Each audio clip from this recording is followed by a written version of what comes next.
Hello, my name is Marcus. I'm the compiler of a collection of therapy quotes entitled 1001 Windmills of the Mind, a collection of advanced self-help quotes taken from what's often called the psychodynamic or the psychoanalytic tradition, which long ago, as I understand it, was referred to by some as philosophical medicine or narrative medicine, for the love of narrative medicine.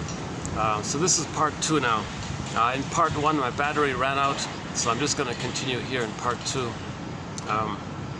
So in part 1 we talked a little bit about this neurosurgeon who quit his job to begin the midlife audit. He's a hero.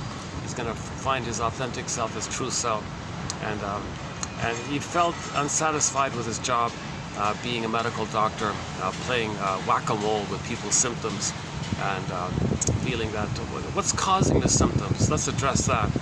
And so those 2 parts there about that. So interesting story. So at midlife, a lot of people at midlife feel that something's missing. So he's a classic example of that, and he's got a lot of praise for his courage to share that, and got millions of views on all this. So that's what this is all about. The psychoanalytic perspective is for people in midlife, in the second half of life. Usually begins around 40. For him it began, yeah, right on time.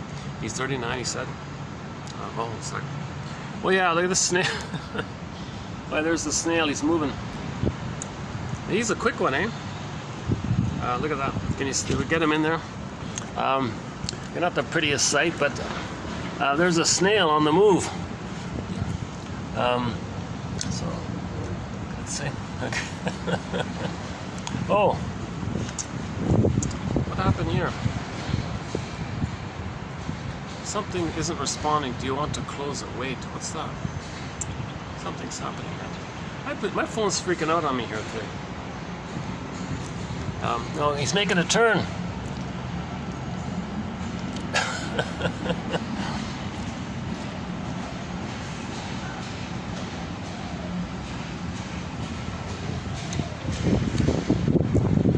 Yeah, that's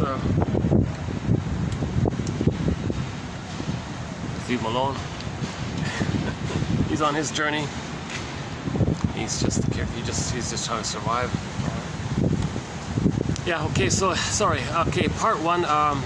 Yeah. So I did a part of the usual introduction that I often give in these videos about repetition, compulsion, transference, stingers, declarers, identification with the aggressor, primary process thinking, okay, the double think, and you know, the projections, and projective identification, externalization, some of the basics.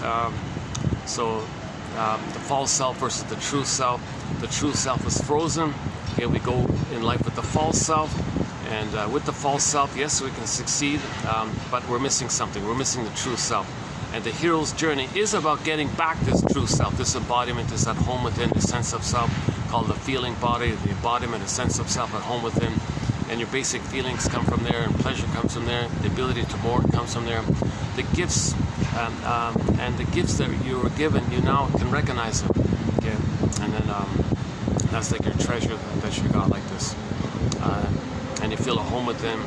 And the quote-unquote more human side of being human, you're normal. Like, when you have your feelings, you're naturally ethical and moral and kind and virtuous, and ethics are there like that because you have your feelings.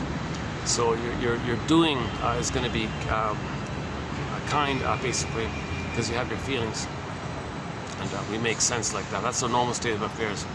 But a lot of this whole potential of our inner life, our embodiment, gets frozen with trauma. Midlife, we recognize it, look back, try to unfreeze it, or create it. By understanding what happened, it naturally unfreezes, and we get back our embodiment. So we talk about Snow White being a metaphor for our beingness. Snow White's in a coma, emotional hypothermia, emotional coma, emotional catatonia, the jargonist athymolexia, no feelings for your words. Alexithymia, no words for your feelings. Okay, and there's a wealth of material, so I'm not going to try to pick up on that too much here in part 2. Let's just jump into today's topic, 2857. It's a lighter one. This is a real bit of a breeze for me today, a break for me today, a breezy quote here. It's a kind of a, basically a kind of a light combination poem, just description, I guess, called The Dancing Wolf. The Dancing Wolf. So let's do it here by a very young indigenous singer named Chantil Dukart from, I think she's from Alaska, indigenous singer. I found her poem by accident because she included it to support one of her songs on YouTube. Okay, so it's about this issue of codependency and how do we heal from falling in love too quickly, you know, trusting. The main song lyric in her, there's a song of hers, sorry, I forgot the name of it, oops. Now the song title includes the words past tense in brackets, like she broke up with a fellow, that's past tense, something like that. And for that song, she includes this lyrics. The song's okay and all that, but I'm focused on the poem that she included for it. So she's discussing this issue of why does she, so the song lyric was a simple one. He said, oh, you gave me your word. You gave me your word and I gave you my heart. And that's the problem. She has this pattern of falling in love quickly or easily, giving her heart away freely like that. And you know, and so why is she doing that? Like, well, there's something wrong like that. You're not supposed to just instantly, naively trust someone and give your heart fully like that to someone. You know, so that's what the poem's about. So let's read it here. The protagonist of the poem is named Chantron. Chantron. Either I read it like this, or what's better, if I just read it or do it like this? Can you see it if I do it this way?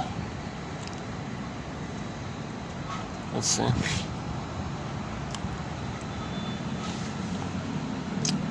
Okay, I guess I'll just read it then. Okay, so here we go. I'll read it straight through and maybe comment on it afterwards. Okay, so here we go. Drum roll, please. The Dancing Wolf by Chantil Dukart. As long as Chantron herself, I'm gonna comment. I'm probably gonna comment on it, aren't I? I have this habit of commenting on it while I'm because I'm just noticing it. Her name's Chantil, and the protagonist in the poem is called Chantron. So she's talking about herself, obviously. As long as Chantron was stuck in her eternal longing for love, it was hard for her to actualize her superpowers. I mean, activate the real self, the gifts of the real self, the treasures of the real self, the self-agency of your real self. She means it like that, right? Constantly distracted in a world of transience. Flashy beauty and hope dashed over and over again. She kept on seeking what she had secretly wished for her whole life to find. Could there ever be someone to love each developmental element in the entirety of her being? The inner child, the young maiden, the mother, and the crone. Each of these different versions of her identity existed inside of her, and all these facets of her personality needed the same thing: love, understanding, and support. There were also many different types of love, and Chantron really didn't know the difference, but through that which can only be born through the time-tested, surefire form of knowledge called experience. Much of the love she had found was fast and furious and gone in the night, like a bluegrass jam that went too long and inevitably faded as energy born from eternal substances waned. Love had become an illusion, and the infatuation and thrill of romance always clouded her judgment to the extent that she always thought, maybe this time will be the one, only to be disappointed over and over again. The constant distraction of feeling like something was missing created an impulse to always seek the validation and the love she craved. And this made it hard for Chantron to focus on developing her superpowers.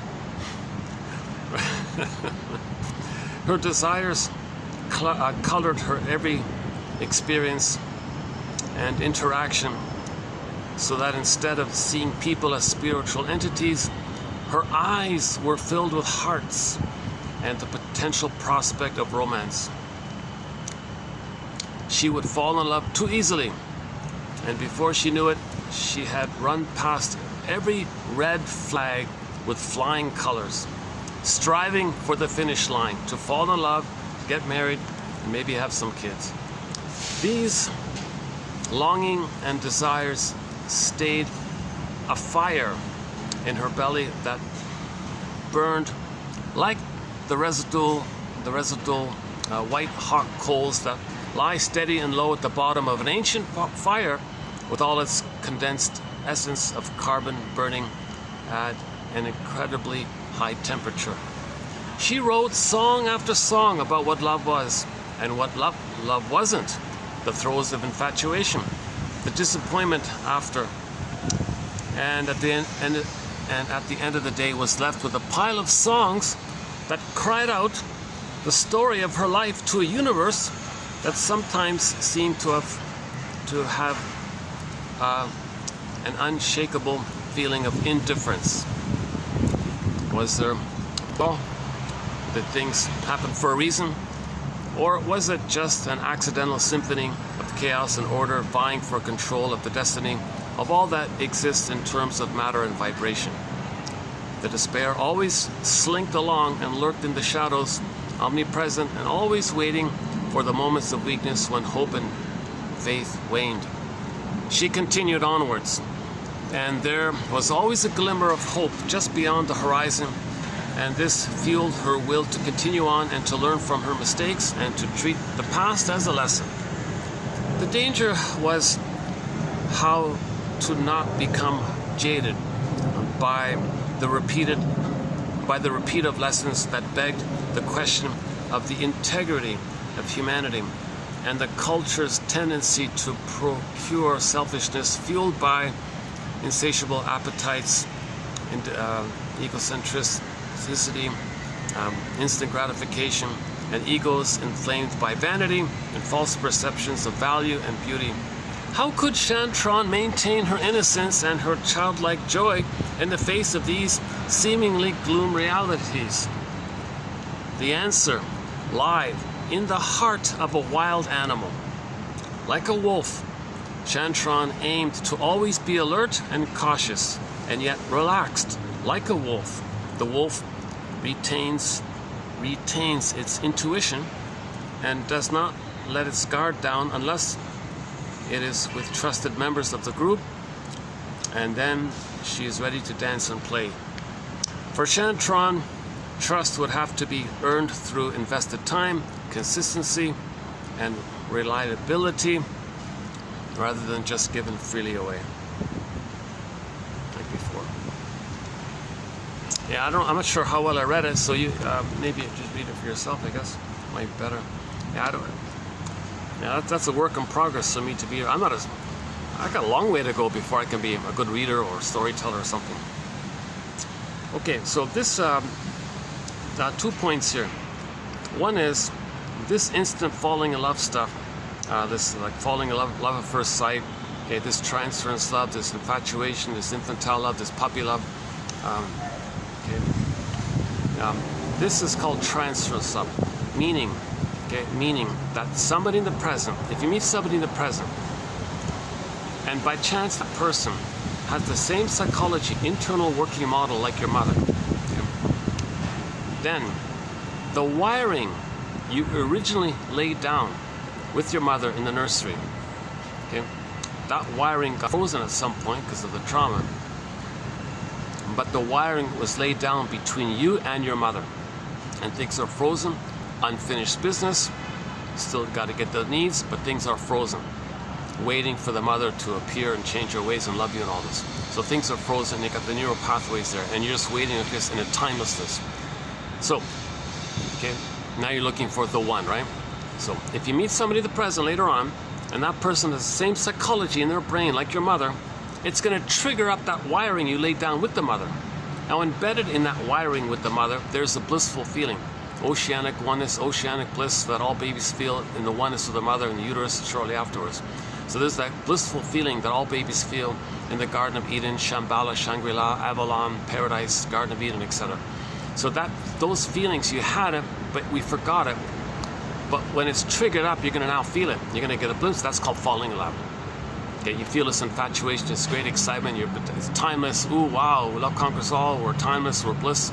Okay, and just the two of us. You feel this kind of immense honeymoon, blissful feeling. Right? Now that feeling comes from the inside. It's triggered up by the person being the trigger, reminding you of the mother, that triggers up the wiring you laid down with the mother. So you don't even know that person in the present. You just saw them 1 second and go, whoa, wow, all that flares up. Oh, there's the one. You don't even know anything about them. They could be, you don't know anything about them at this point. But you feel the feeling which you felt with the mother but forgot as a baby. That blissful oneness feeling, oceanic ecstasy feeling, given that all babies feel. Unico mystica, this bedazzled kind of feeling. So all babies feel this bliss with the mother, but when the relationship with the mother is problematic, things freeze up, and you want to continue with the mother. You want the mother to meet your needs and not hurt you, but when she hurts you, things freeze. So now you're stuck at that arrested development kind of. It's arrested. Your developmental, emotional life is arrested, right? Stunted development like this. So that's what you're looking for. You're looking to have that resume. Like you want to be free from that. You don't want that pain to be always like that. You want that lift the thorn, so to speak. Okay, in Kirikou and the Sorcerers, they lifted the thorn at a release like that. So somebody in the present reminds you of the mother, okay, and then you that blissful feeling you felt as a baby with the mother comes up, and you feel conscious of him, but you attribute it to the person in the present, and you say to the person in the present, "Oh, you're the one. You're perfect. I love you." You praise them, and you're the one in all this. No, the mother was the one. They just triggered the wiring with the mother. So you say to the person present, "Oh my God, now you're it. I've been looking my whole life for you. You're the answer. You're my first. You're my last. You're my everything. Can't live with you. Can't live without you. You're the one. I'm sure of it," and all this stuff. Okay. Then the person might say the play title, "I love you. You're perfect. Now please change." So at some point after the honeymoon, they're going to say, "Okay, now don't. Okay, since you're in the unconscious, that person is the mother. So that person in the present is seen unconsciously as a reincarnation of your mother in the past." And you say you transfer the mother in the past to the part in the present, and the part in the present is a stand-in for your mother in the past, but you're still in the past. So now you say to the part in the present, "Okay, now that you're my mother in the past, could you please change and be a loving mother for me in the nursery?" Now the person in the present doesn't feel seen. He can't do this. He doesn't understand all this. So that person in the present is going to disappoint. Now you're in a rage at them. "Oh, you're a heartbreaker. You cheated me. You're a liar. You promised this, and how can you be so cruel and all this?" Okay, now that person doesn't know what you're talking about. Okay, so the feelings you feel now with the partner, that's what you felt with the mother, and that's why you chose that person, to know how you felt with the mother. So you're looking for your story. You're looking for the truth. You're looking for the truth that will upset you free. You need the narrative medicine. You chose and you were drawn and you were triggered by that person because that person is the same psychology like your mother. Now you know your mother's psychology. So now you know that your mother failed you. That person is your mother, psychologically speaking. And now you get that if that person is just like your mother psychologically and your mother failed you, that person is your mother, but that person's going to fail because that person's your mother. Plus, there's no time machines. You can't go back in the past. That person can't change and undo it, kind of thing. So now you finally get this stubbornness. You finally found the one that you were looking for your whole life, and oh my God, they disappointed again. Okay, how can you? And you're enraged like this because you waited for so long, and all this pain is you carried all this pain like this for so long. So you had this real strong anticipation that that person can magically invent a time machine, take you back to the past. Okay, and change what had happened and get the proper wiring, come back in the present, be okay. It's not going to work. Right? So this is not love, right? When that person who is just a trigger for the past, and you transfer the past to the present. This jargon is called transference love. So she said there in the poem there are many kinds of love. So what she's talking about is transference love. Transference, not love. Like love, the song "Love Hurts." Love doesn't hurt. This is transference. Love hurts. Well, transference love brings up the hurt that you felt. Transference love makes you aware of the hurt with the mother. So take it to the source. So all these negative things you're saying about the person at the present, you're a heartbreaker, you're a cheater, you fooled me, you lied to me, oh, you rage at them, you deceiver, you're a heartbreaker and all this, right? Fluschwege, a heartbreaker in German, Fluschwege. That's for you to know and make the inference that that's what you felt with the mother back then in the nursery, but you don't have words for it. You recreated it to find words for it to get your story.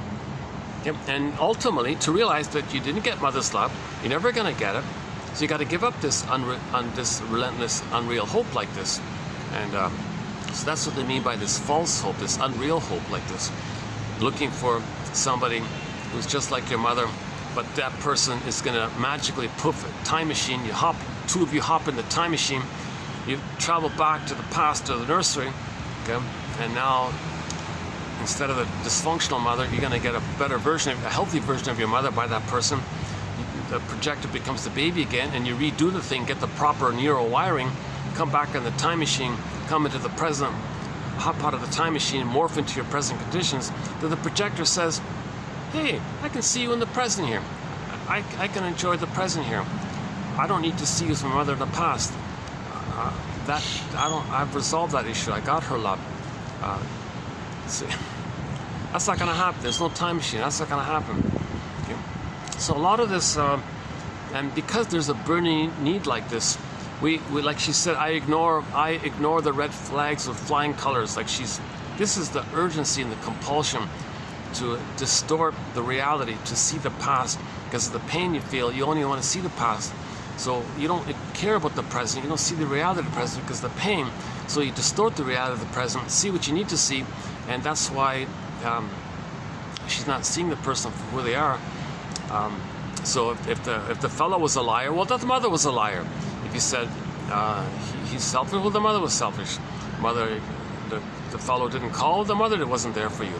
So all the things that you're identifying with the partner, all these disappointments, that's code for you to know the original experience of the mother, to get your story. Okay, we have amnesic memory, the unthought known. It was known but we can't think it, but now we can think it. So you find that person so you can think it, then you stop repeating and you mourn the loss. Okay, that kind of thing.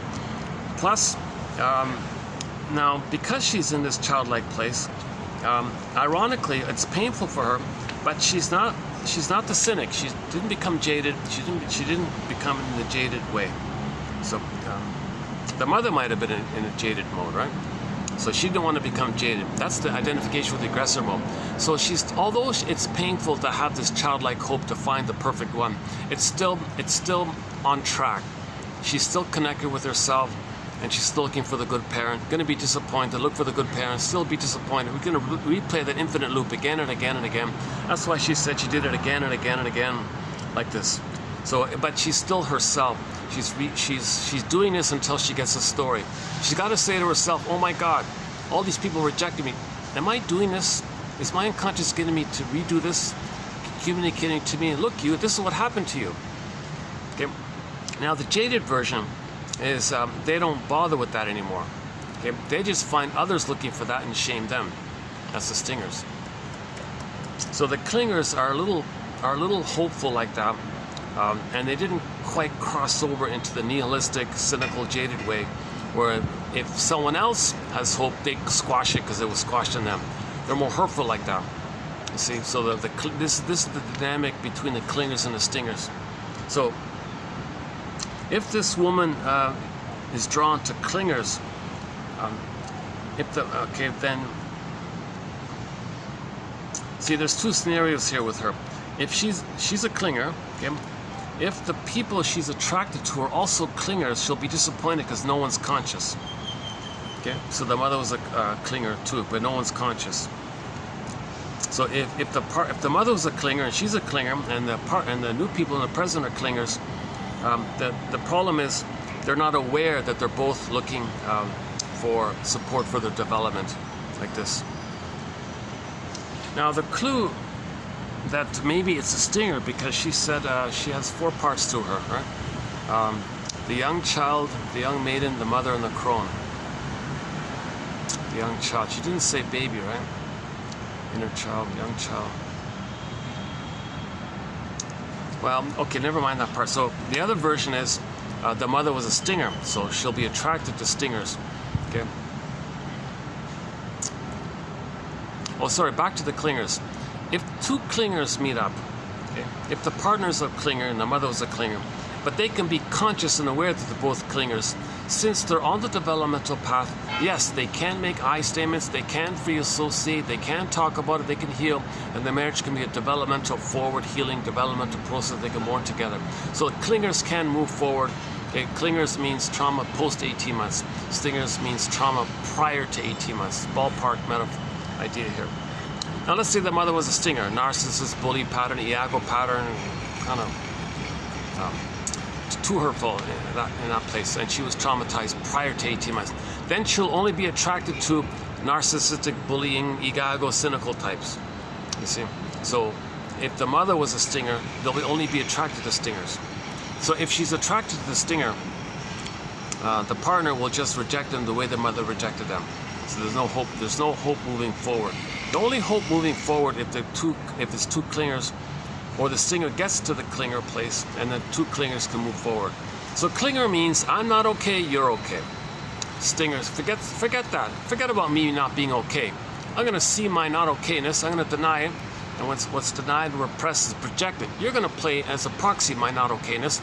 I'm going to revert to the time in the uterus when I was a little god on the king little throne like this. Okay, so I'll take that as being okay.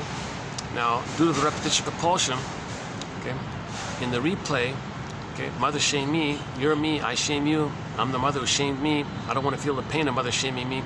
So the trick is I find a proxy to play me and shame them, then my pain is externalized. If I see someone else expressing my pain for me, I can trick myself that I don't feel pain.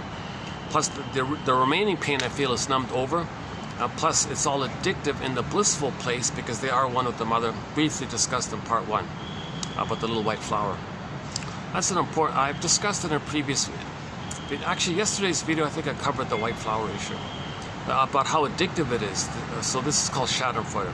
So stingers have a lot of schadenfreude. Their only pleasure is mainly tension release and schadenfreude and cynicism, because if they shame their soul, they're the mother. Now if they're the mother, that means they're still one. He never left the mother, so they're still with the mother. The baby, one with the mother, feels a blissful feeling. So if they become the mother who shames them, they feel that blissful feeling. This is called the libidinalization of identification with the aggressor. So the only thing they got to do is find proxies to represent them and shame them, to distract them of how they're shaming themselves. That means that keeps them one with the mother who shamed them.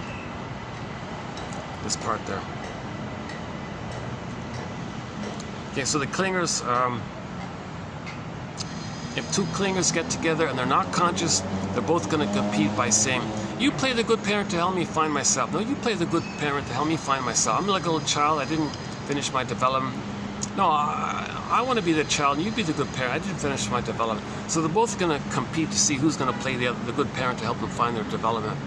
So they want the other to be a secure base and support them like this. Well, the other one wants the same thing.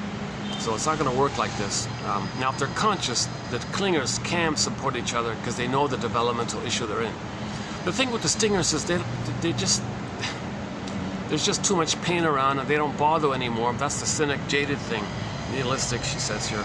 So they don't bother with that. All they want to do is stay addicted to playing infantile God, be one with the mother. They're married to mom and they want to keep it like that. They want to find themselves.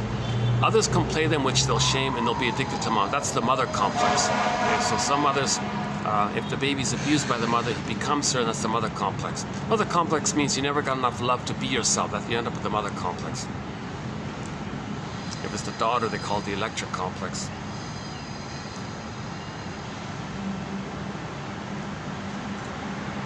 If the clinger marries the stinger's thrilled The stinger's thrilled to have. Oh, let's check the battery again. Let's see. For a second.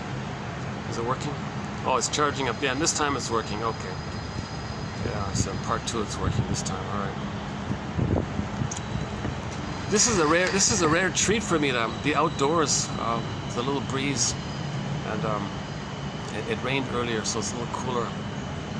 So I'm just kind of trying to enjoy this outdoor chance here. I'm usually drenched. It's usually over 40, and with the heat index, it's into the 40s.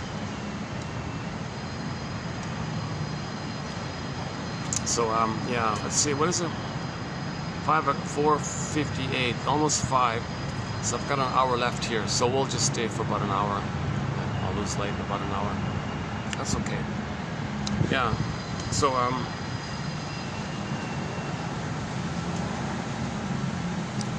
So she got this awareness.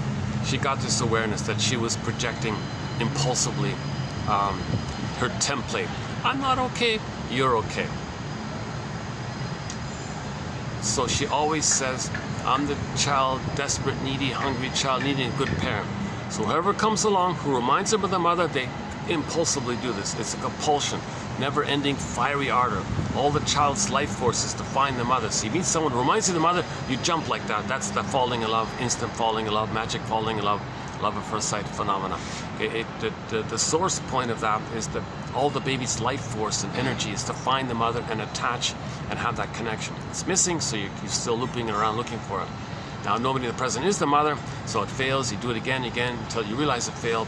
Then you mourn and you admit that you didn't get it. You're never going to get it. It's a sad phenomena, and you need support to do this. You got to feel safe to do this.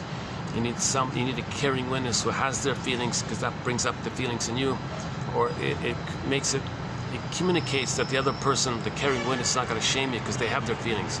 So they have empathy for you. The caring witness says, oh, you must have a very good reason for saying this. So that's a validation and accepting. So in the grieving process, you need a caring witness, unfortunately. You can't.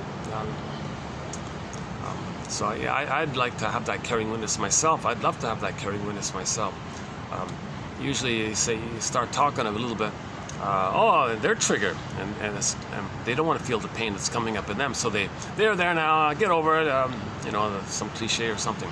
So they're well-meaning, but they're just panicking of the feelings that are triggered up in them, because they're not embodied. So you can't go to somebody who's not embodied to heal, because they'll just squash their feelings when it comes up, because they can't feel the pain. They don't want to see it. It reminds them of their feelings being squashed, so they squash you to squash your feelings, to not be triggered of having feelings, because that brings up the pain, and they don't have the basket to hold their feelings. So you got to find somebody who developed the basket, and the feelings come in when you get the basket. Okay, the basket. Psychoanalysis looks for an egg in a basket that's missing. You got to have the basket, then the feelings come in. That's called emotional knowing. Emotional knowing. Okay, so yes, you get the insights, that's a part of it, and then the emotional, the nature does the rest. You get the firebird. So I don't use this much. I don't use this analogy, but when the mother traumatizes the baby, his soul, someone said, it's like the ashes. Okay, but now when the feelings come back, that's the phoenix, the firebird, like that. So to get the firebird back, the emotional knowing, the feeling, the emotional body alive, becoming like that's only going to take place if there's a basket, because in the basket there's the egg, and in the egg is the firebird. And in one fairy tale, the protagonist hops on the back of the firebird to rise the firebird. It's called emotional knowing. So we want to get back the emotional. We had our embodiment, we lost it, and we want to get it back. We had the golden ball, went down the well, want to get it back. This cord got pulled down, she comes back as Persephone. Okay, and so on and so forth. So Snow White, exiled, come back. Rapunzel, exiled, come back. Okay, and so on. Snow White's in a coma, wake up and come back. Iron John and the golden ball locked in a cage, get the key under mother's pillow, free them, get back your soul. Odysseus got back home to Ithaca, his inner home, Ithaca, Penelope, feelings came back, and so on and so forth. So joy and sadness and Inside Out, Disney film Inside Out, got zooped away, she came back. All of the joy for which you pray is 100 tears away. So first you got to get sadness, then the joy comes back. Maybe I can read it better. I want to do a better reading of it. As long as The Dancing Wolf by Chantil, Dukart. As long as Chantron, this Chantron, talking about herself. As long as I was, as long as Chantron, me, was stuck, as long as Chantron, the protagonist, as long as Chantron was stuck in her eternal longing for love, it was hard for her to actualize her superpowers.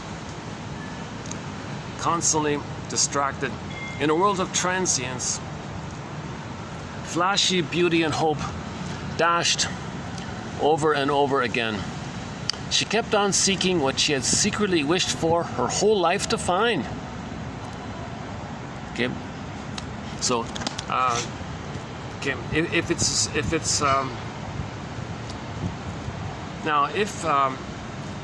if Chantron or whoever it is, didn't get the blissful oneness, enough blissful oneness, okay, then they're first looking for the blissful oneness. They're looking for that fusion, that symbiotic fusion, that oneness of the mother, the blissful oneness of the mother. That's called the constant craving by the singer Katie Land. I have this constant craving, yearning, constant craving. Well, the baby's in that mode. Well, mother, where are you? Where are you? And it's timeless, constant craving. Constant means timeless, infinite time. That brain doesn't know time. Okay, the child's brain, that part of the brain doesn't know time, and you're traumatized there. You got a memory loop that's infinite, timeless, constant loop like that. It's constant craving like that, craving, yearning like this. So it could be that one version is if the trauma's very early on, she wants to establish the blissful oneness period and establish that. Now, if couples are aware of the developmental issue, they can grow in general, just in broad terms. If they're aware that they're looking for to rework and revisit and trigger up the developmental trauma and feel the pain and redo it and relive it and try to work it through kind of thing, and they make I statements and they go forward, whatever it is, they can do it. But generally speaking, people were traumatized prior to 18 months. There's a deep resistance to making I statements, because in the healing journey you got to make an I statement. You got to say what comes to mind and speak freely and be honest about things. I feel this happened. I feel this. I think that reminded me of something, and that came up. I had a need, wasn't met, and I felt that. You got to share this kind of thing. And how do you hear me say this? And look for validation.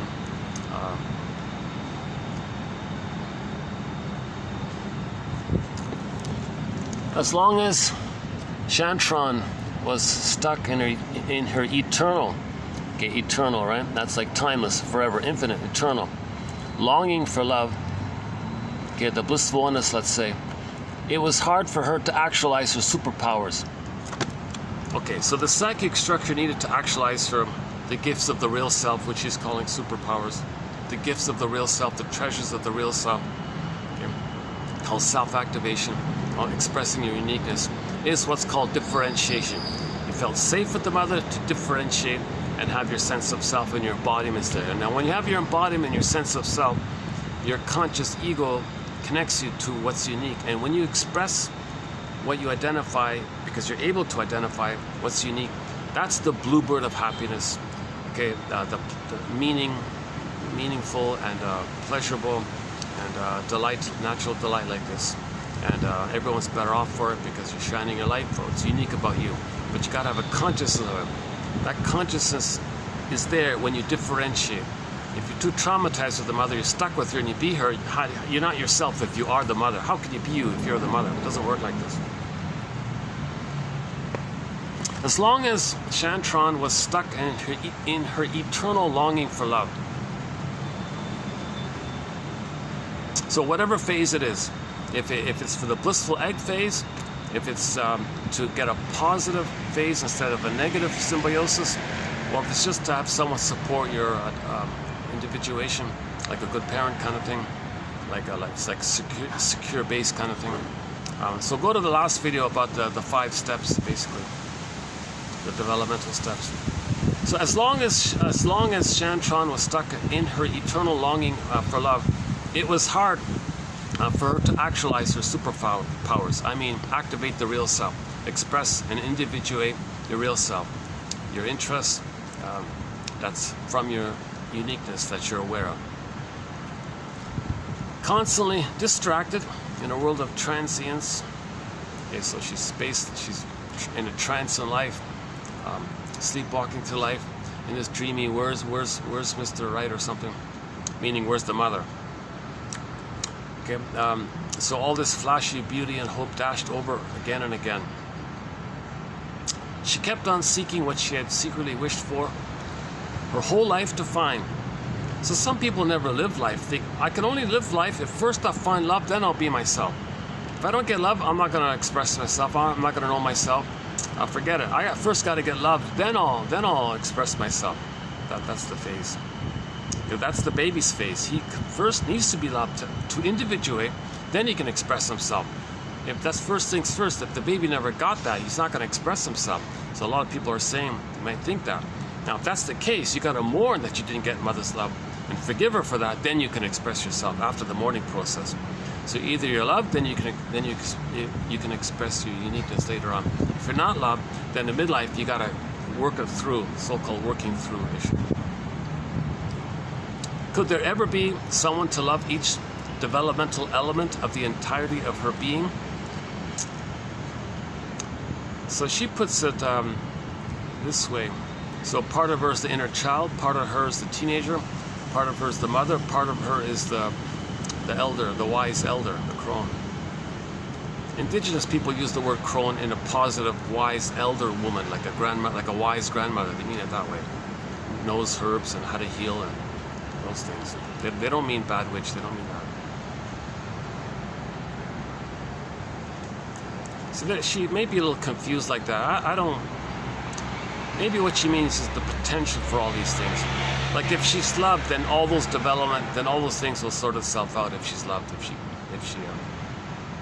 if the child gets on the right developmental path, they'll go through those steps. They'll naturally go through those developmental steps.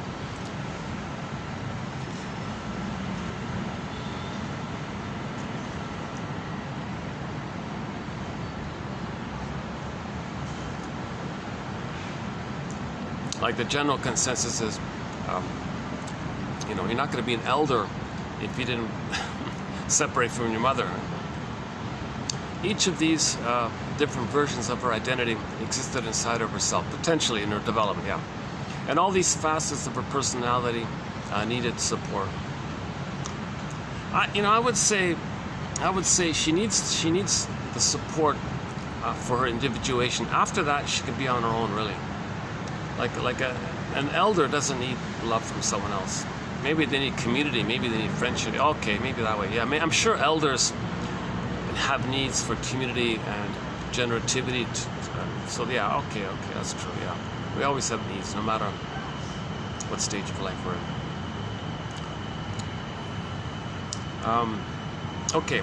in. There were so many different. Now she's talking the next part. There's lots of kinds of love. Yeah, so the two types of love in the love area is the genuine, regular, authentic, genuine love, adult love, right? Versus the infantile, infatuation, transference love, the infantile stuff.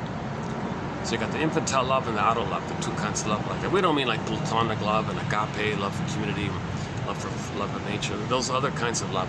But we're just talking about the relationship area. And Chantron didn't know the difference between the two.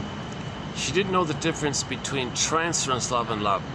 A lot of people do that, right? They'll transfer, they'll meet someone who reminds them of their mother,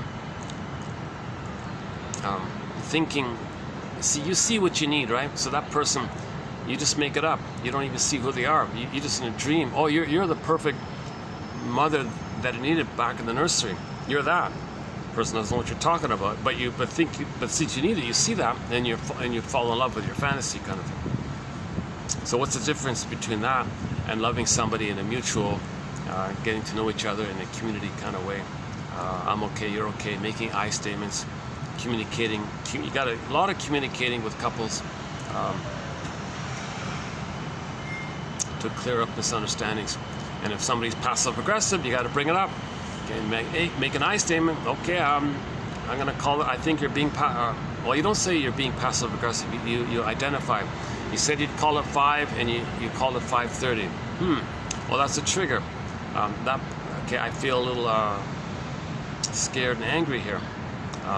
So what that brought up for me is, as a child, I had a need to trust, and I had a need for connection and trust, and my parents failed. Give an example, and I felt kind of angry like that. And this came up now by your behavior of calling half an hour late. I'm just sharing this kind of material with you like this, and she might say, "Okay, I'm sorry about that. I was being passive aggressive towards you." Okay, thank you. So you were angry at me or what I did? Yes, because 2 weeks ago, and so on and so forth. So passive aggressiveness. Yeah, what's his name? Wetzler.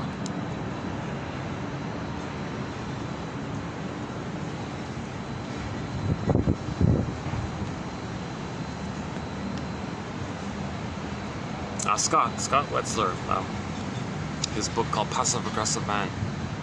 So you're angry, but you express it sneakily, quietly, covertly, by being late, making people wait, giving people misleading information, let them assume the wrong thing. And so now they get upset and angry. Then your anger is externalized by the proxy. You feel a relief like that. It gets you away with the pain of your anger. If someone else expresses your anger, so you orchestrate things for other people to be angry. So you're being passive aggressive like that.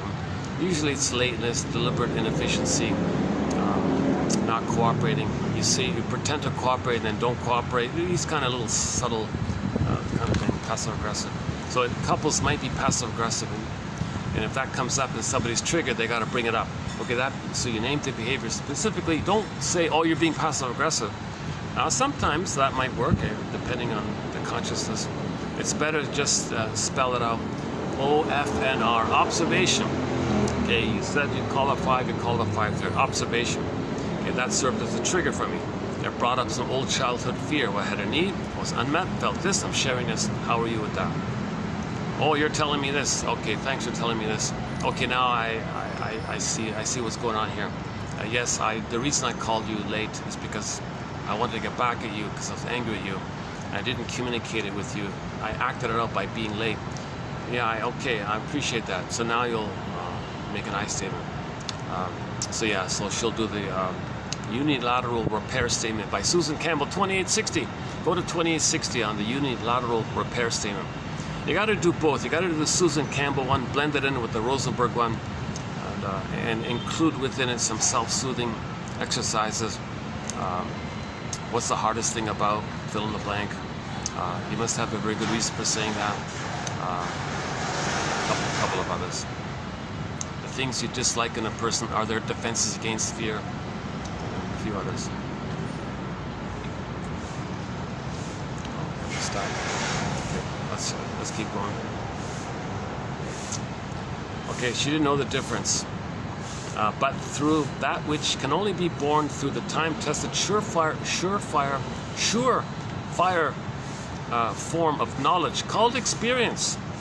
Much of the love she had found was fast and furious. That's the instant falling in love, right? Spellbound stuff, puppy love stuff, fast and furious. And then gone in the night, like a bluegrass jam that went on too long and inevitably faded as the energy born of the eternal substances waned. Okay, she's a young gal writing this, eh? She's got quite a future if she thinks like this, writes like this. Love had become an illusion, and the infatuation and thrill of romance always clouded her judgment to the extent that she always thought, maybe this will be the one, only to be disappointed again and again.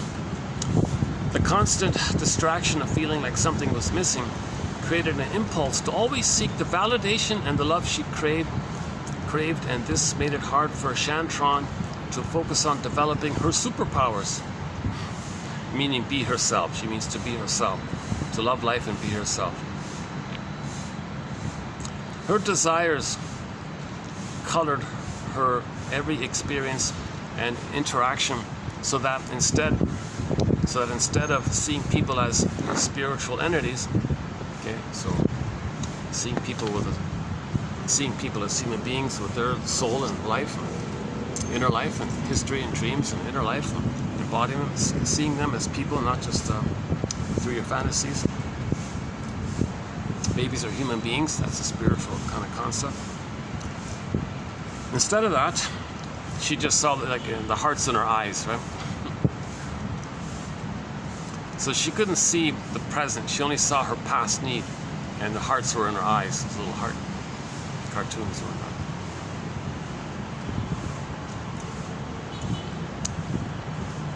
She would fall in love too easily, and before she, you know, if the hunger is if there's a real attachment trauma, people fall in love easily. Anyone who approximates some potential of being fulfilling, they'll have that.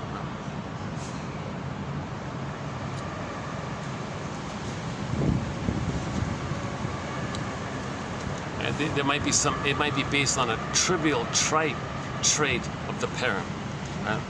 Like if the mother had I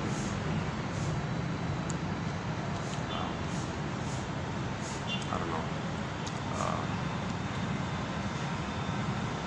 a certain shape of her face, let's say. That fellow, anytime he saw a woman with that shape, it clicked. It would trigger it.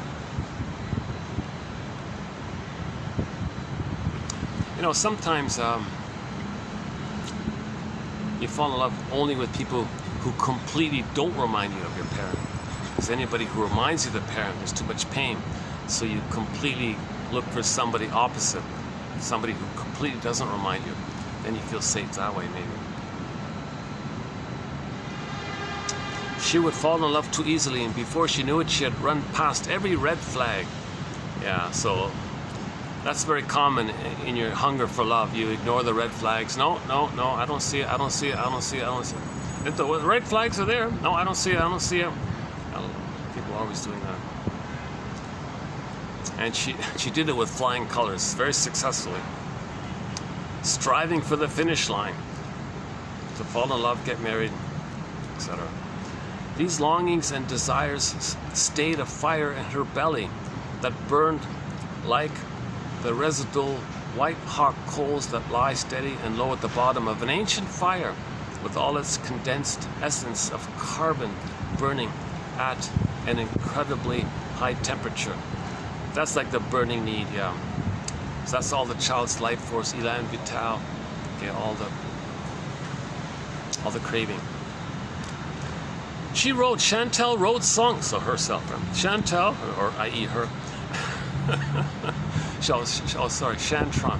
Chantron wrote song after song about what love was, what love wasn't, the throes of infatuation. So play Gilmore's Spellbound. The throes of infatuation. They played the music video to Spellbound. The fellow there, the actor, is spellbound. The throes of infatuation. But what did she do to the guy? She turned him to stone. I mean, he already felt stone already. But she just, so she, yeah. I think that music video, Spellbound, is, he felt like stone inside, emotionally, metaphorically. Met a woman who reminded him of the mother, and she put him in stone. I think that's the idea.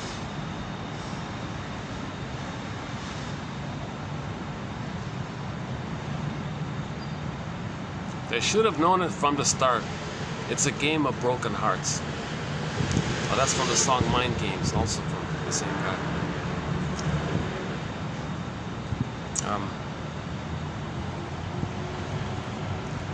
Where are we here?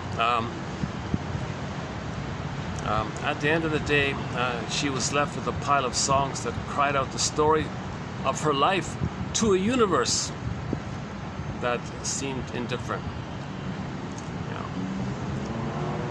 The mother was indifferent.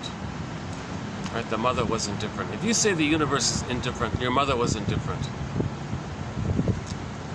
So what? So what's the purpose of this?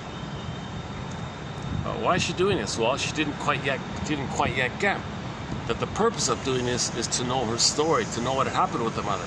The purpose is called transience, okay, to recreate and reenact and reestablish and find out what happened in the past by manufacturing it in the present, so you can know the past, because it happened in the past and we forgot it. It's the known, but we can't think it, can't put words to it. Recreate it, see it, now you put words to it, then you stop repeating.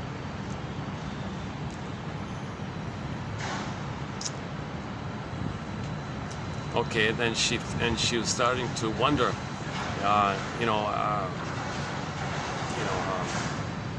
if she does this again and again, is that going to make her cynical? She doesn't want to be cynical. She doesn't want to cross over like that. So she always kept that kind of false hope, let's say. But she was learning. False hope, learning. False hope, learning. So she focused on the lesson. What's the lesson? What's the lesson? What's the lesson? I'm trying to learn. What am I trying to learn? What is my unconscious trying to tell me? Lesson, lesson, lesson, right? So she's trying to learn. So she's open-minded to learning. She's always focused on what's the lesson here. The challenge during this process was not to cross over and become cynical. Focus on the lesson. What's the lesson here? Plus the environment, the environment of the fashion victim environment and beauty advertisements. That doesn't help. How could Chantron retain her innocence and her childlike joy in the face of these conditions? The answer lied in the heart of a wild animal. So learn from nature. Turn to nature, like that neurosurgeon discussed in part 1. Go to nature and learn from them. They're calm, they're alert. But these animals, they trust and love when they're when they feel safe. Like you don't see like a dog meets another dog, they're gonna check each other out, then they'll play. They don't just instantly play, like without first checking each other out, kind of thing. So she says, I gotta do that myself. I gotta check this guy out here. I gotta find out the red flags here. Who's this guy here? And wait a minute, if he reminds me of the mother, okay, whoa. How she feels, that's for her to know how she felt with the mother. Now, don't expect that guy to be the good version of your mother in the past. He can't make a time machine for you. So if you enter into that, if you have this stuff going on, you're going to be hurt again, so know that. That's why a lot of women say, I'm not going to marry the one I feel this passionate for. I'll choose someone usually choose someone they can control or something. Then it's split, right? They feel bored. So you don't want it split. Okay. Like the wolf, Chantron aimed to always be alert and cautious, yet relaxed. Like indigenous people have a very positive association with the wolf, like most people do with their pet dog, right? With the golden retriever. So think about like the golden retriever. Okay, let's change it here. The answer lied in the heart of a golden retriever. Like a golden retriever, Chantron always aimed to be alert and cautious and yet relaxed, like a golden retriever. The golden retriever retains her intuition and doesn't let her guard down unless she is with trusted members of the group, and then she is ready to dance and play. The dancing golden retriever, the dancing wolf.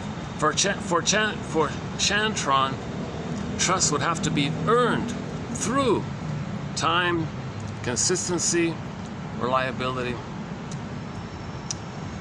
Now she's getting somewhere. So she learned. Okay, how are we doing here? Let's check the time. Well, I like the quote. It might seem kind of obvious or simple or something. I don't know how people respond if they read this or hear this. Why is that?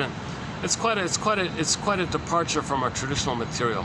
It's quite a contrast. But we do have a specific chapter on codependency. So I'm including in this codependency area, because the codependents are the one who do these things. Stingers and all that, they don't care. They don't fall in love. They just look for somebody to shame. They find others who fall in love and then shame them. They don't bother with this stuff anymore. They're too cynical. They just identify with the aggressor, and they're not going to trust and have any kind of hope. They're way in too much pain like that. So you're probably better to be, not better, but okay, you're maybe a little more on track if you're a hopeless romantic, and if you're like the cynic like that, you're more hurt. You're more in pain, I guess.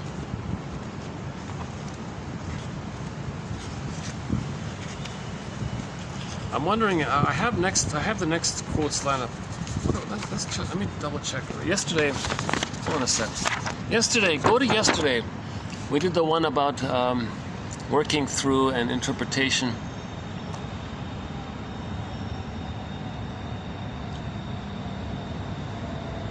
The play, yeah, okay, I didn't mention, there's a play out there about trauma. Okay, the religious, yeah, okay, let's not, okay.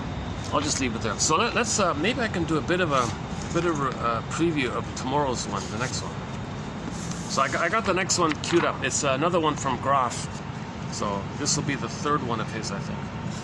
So I think we posted 2 videos already on the work of Stan Graf, Stanislav, is that right? Graf. He's basically like a formal version of Janov, I think. Or Janov is a friendlier, easy to read version of Graf. So they cover the same kind of ground, from what I can tell so far.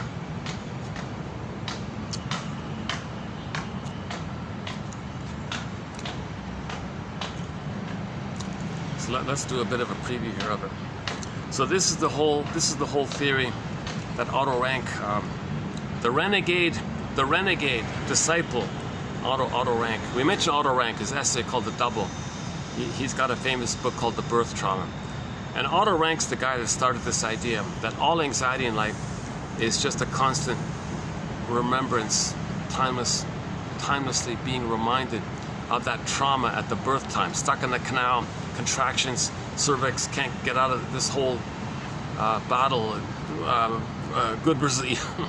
You know, he thinks mythology is code for this battle, good versus evil battle in the canal.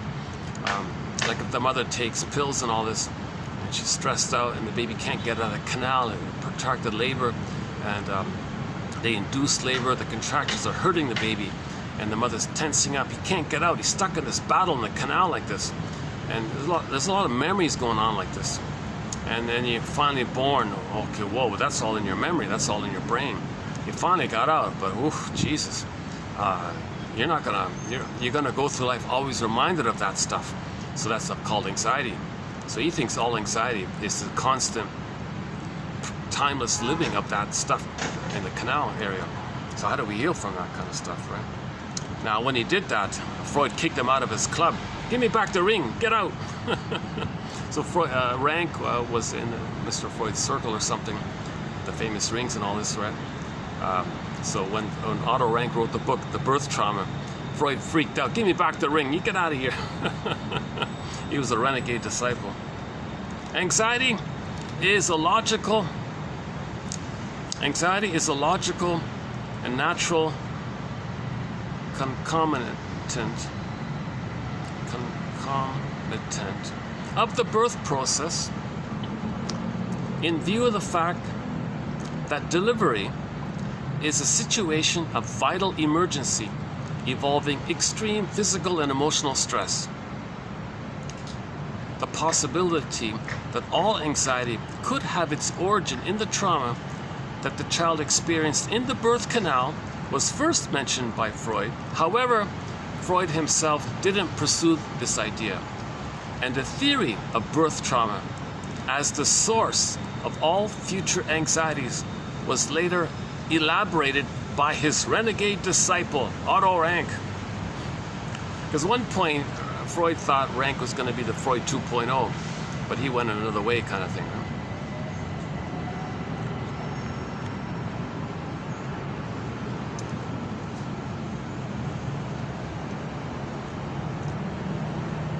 So let's continue. Think of it this way. Think about the poor animal who's abused, okay, and can't escape. Abuse imposed on an unconstricted animal would result in outbursts of rage and motor storm.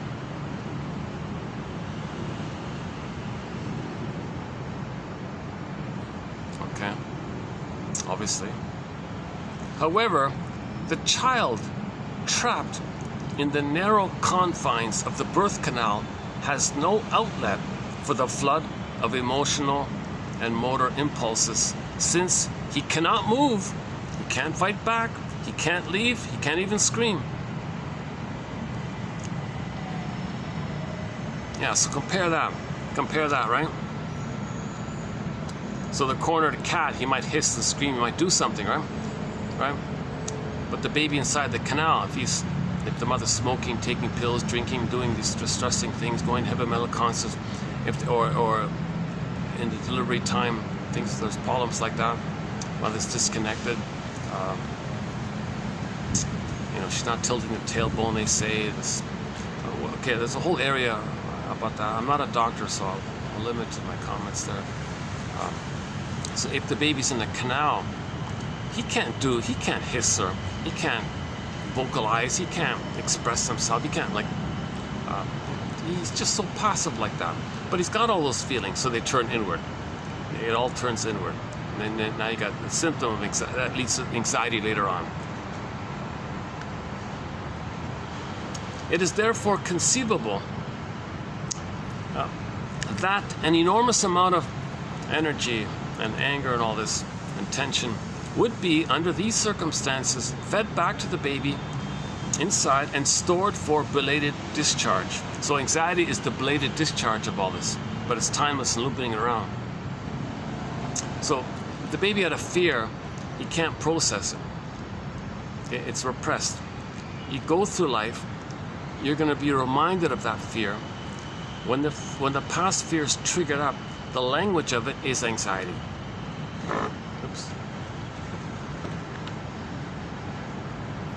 So in the Inside Out 2 film, in the trailer, you saw the orange mop hair character called Anxiety. I prepare for the future, she said. I prepare for the future. What do you mean the future? In the future, she's going to be reminded of the past. But this time she's going to be prepared. This attempt to be prepared, that's anxiety. You're trying to prepare for the past because the baby was passive in the canal, totally passive. You're going to be reminded of that, but now you're trying to prepare. Well, worried now, she's catastrophizing. What if this? What if that? All that stuff.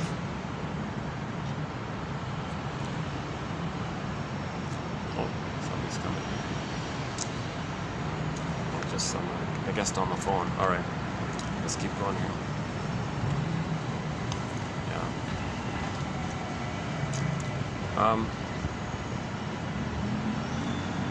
Where are we here?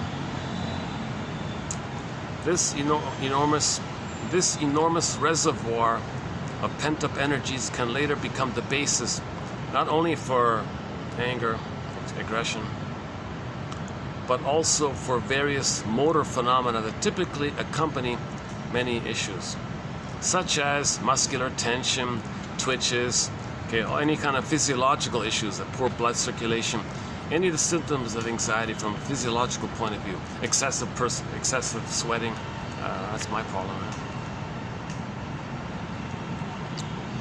My anxiety comes out in these videos. You see my anxiety in my videos. These stops and starts and ums and ahs and self-corrections, and maybe talking a little tensely, I guess. Maybe my facial muscles aren't relaxed or something. Maybe there's some fear, sadness, anger in my facial muscles or something. Maybe there is this cry to be heard and seen. So I'm talking a lot. Can someone see me? Can someone hear me? Maybe there's a kind of an unconscious cry in my delivery. So my anxiety is coming out in various ways.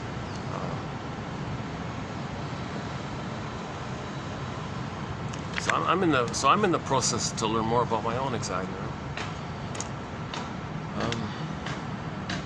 Where are we here? Okay, so anxiety can be expressed in hundreds of ways, obviously.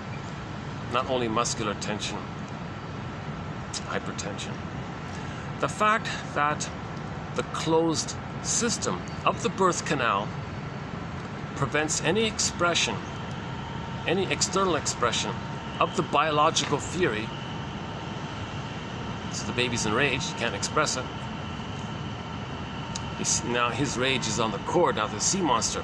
So he thinks, he projects his fury onto the cord, 3 veins, placenta, makes a sea monster, and that means he's in fury. If the sea monster wants to eat him, he's in fury like that. He's got this rage issue. Seems to provide a natural model for Freud's concept of depression as aggression turned inward, using the individual as a target. So an old idea that if you don't express your anger out, turn it can lead to depression. Depression has its perinatal prototype. For inhibited, okay, so 2 types, he says. For inhibited depression, it is the no exit situation in the womb. So if the baby has no way to express his situation in the womb, his depression will be kind of covert and quiet or something. If he's in a place or in a time in the womb where he can kick or something, or he can do something, at least maybe he's kicking at least, then that could be an agitated depression later on. The perinatal roots of major types of depression can explain many emotional, physiological, and even biochemical characteristics of these conditions. We don't have a topic specifically on this depression area. That's too depressing. Even the word's depressing. I don't really even use that word.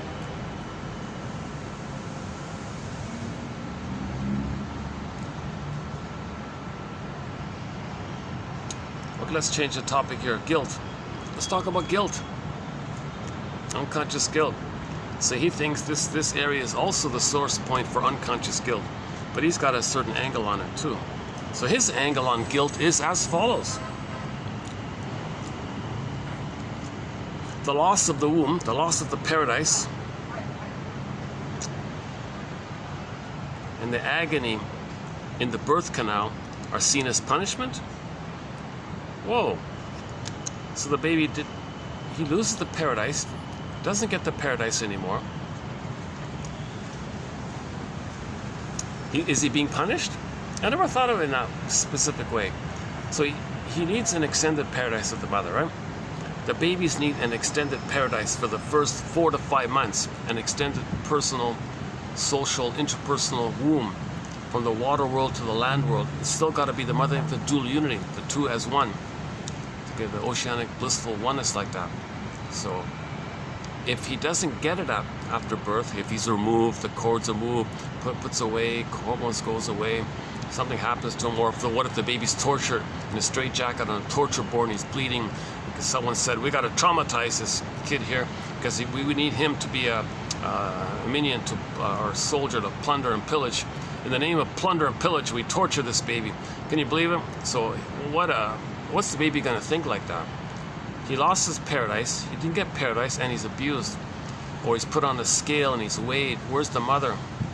So the point is, when babies come out of the uterus, it's called lotus.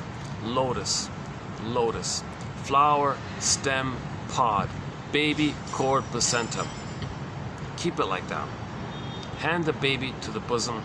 Keep the cord, keep the placenta, maintain the whole thing. Okay. Only when the cord, when the blood flattens out, when the cord flattens out, turns white because all the blood finished. And then that's the only time you can remove the cord. Otherwise, let it drop off on its own accord. But too many people are severing the cord before that time. Okay, that's a betrayal. He thinks he's being punished. Baby thinks he's being punished. Original sin, original guilt. He's guilty. Then they get this original sin issue. So when babies were removed from their mothers 10,000 years ago, he felt this unconscious guilt like this. He felt punished and guilty. They call it sin. Then they say, oh, you're guilty. Then others put others in debt because they feel guilt. Others are in debt because they feel guilt. Or they put others in debt because they feel good. Everyone feels guilty, and everyone's putting others in debt. Or okay, so this is the confusion that took place 10,000 years ago with the mismanagement of our discoveries and the serotonin that came about, and our panicked reactivity around it. And then we went from the transition from global village to global pillage. No, I don't buy the theory that aliens came from the sky. Some aliens came here and traumatized some people and said, okay, you're going to be our minions here. You're going to serve us. Okay, I can't believe that stuff. It's shocking to think. I get the point. It seems alien and out of this world for a baby to be ripped away from the mother, put into another room where some stranger comes in and tortures him, straps him down on a torture board, a straitjacket board, straps him down, he's screaming, he's in this trance, spaced out, disassociated, they say. And then in the name of plunder and pillage, we're gonna severely, the kids bleeding in the most sensitive area, And then now you're so damaged, you're so traumatized, you're gonna go through life, okay, doing unto others what was just done to you. So you were given this, you were given this emotional poverty.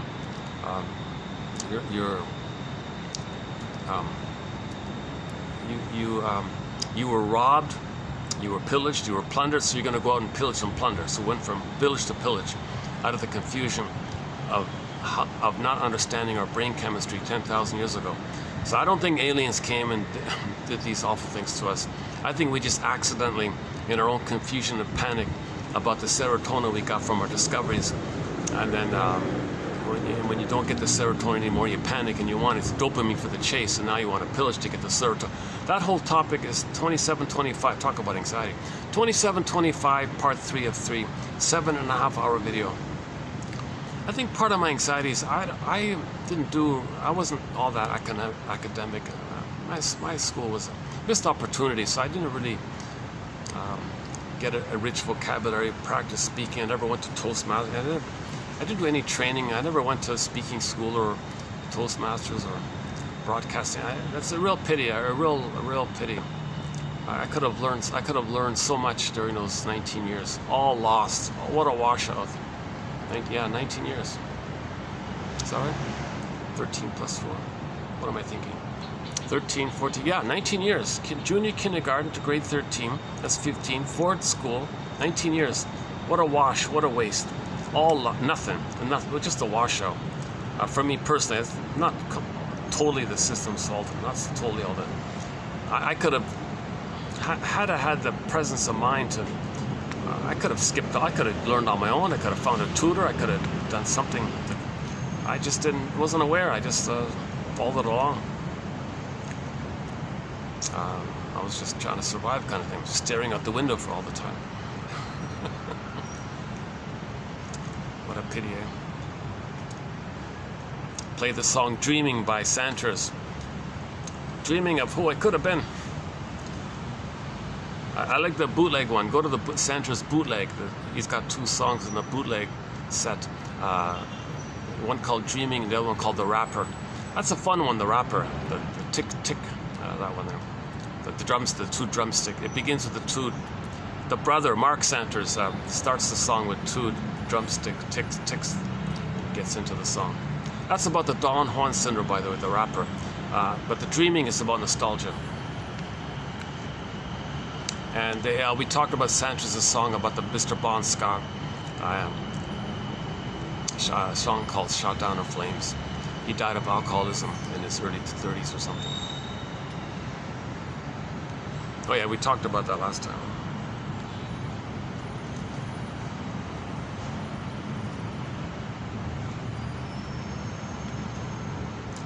Yeah, that's an interesting point. Okay, I never thought of that. That when the baby's exiled from the paradise, he thought he's being punished. And all the pain around, he feels guilty. And the add-on point was he's supposed to save the mother, cure the mother. No baby could save the mother, so he failed in his task to save the mother. So he's guilty in so many ways. He's rejected pain, he's guilty. Okay, removed from the paradise, didn't get the extended paradise, he's being punished, rejected, guilty. Couldn't save the mother, guilty, debt. Now he feels in debt, it's time, it's not, okay? And then that's co-opted, and that psychology is created to make people pillagers, to create poverty. They hand over the stuff. So 20% robbers, the robber barons, the most traumatized, top 20% most traumatized, pillage and plunder, put others in debt because they feel unconscious guilt. So the top 20% most pain are going to inflict it on others. The bottom 80% are going to hand over the stuff because that's what had happened to the 20%. We're just replaying the thing round and round. So we're Homo traumicus. We went from Homo sapien sapien to Homo sapien traumicus.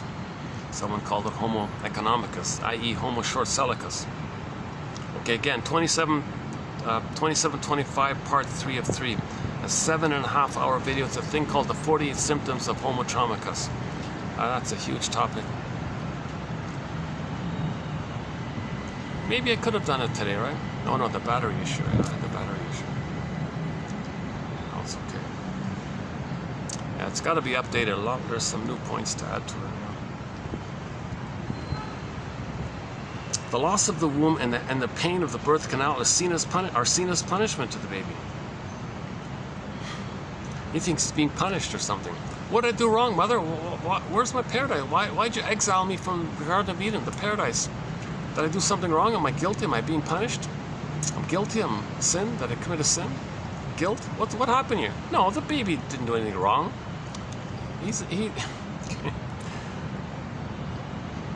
The baby thinks that. He thinks that. He's confused.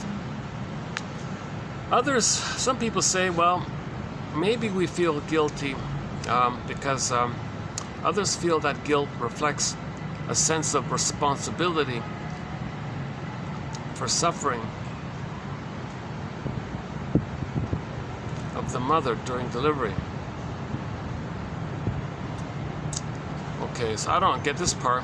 Why would the baby feel guilty if the mother's in pain giving birth?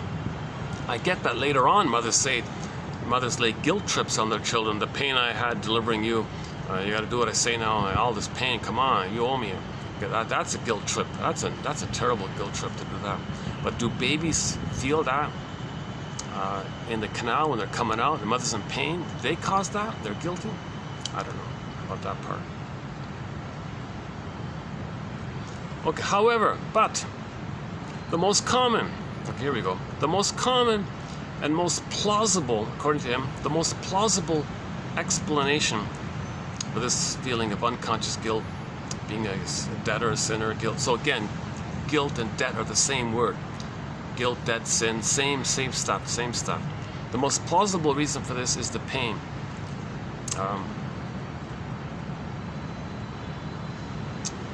The pain that the baby feels. Since a great portion of the emotional and physical pain that the individual has experienced during his lifetime was associated with the birth trauma, it seems logical that the sense of guilt reaches enormous proportions when the process of self-exploration or awareness reaches the perinatal level. So if there's a lot of, it just builds a snowballing effect. You feel pain, guilt, and you go through life, trigger, snowballing. So you're always feeling like that. So finally, a person might say, "Gee, where did I go wrong with my life? Yeah, what happened with my life? Why wasn't I happy? Where did I go wrong? What did I do wrong? Why do bad things happen to good people?" That's the one. What happened here? What did I do to deserve this? What are they doing to me? What's going on here?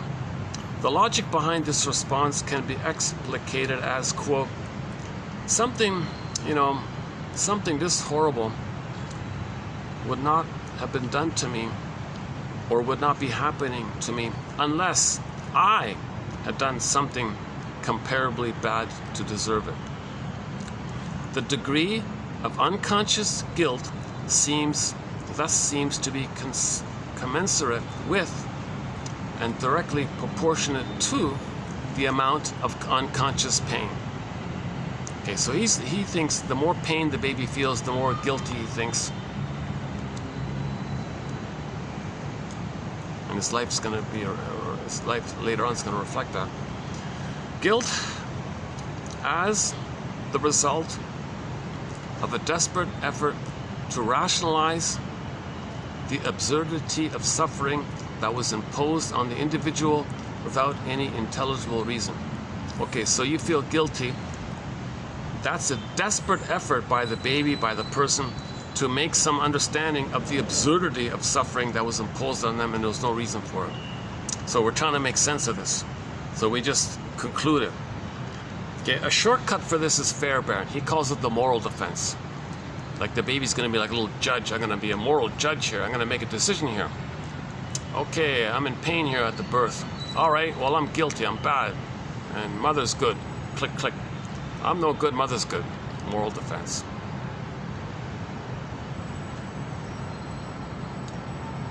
Strong, irrational. Okay, oh yeah, okay. This next one here, the third one here, the fourth one here.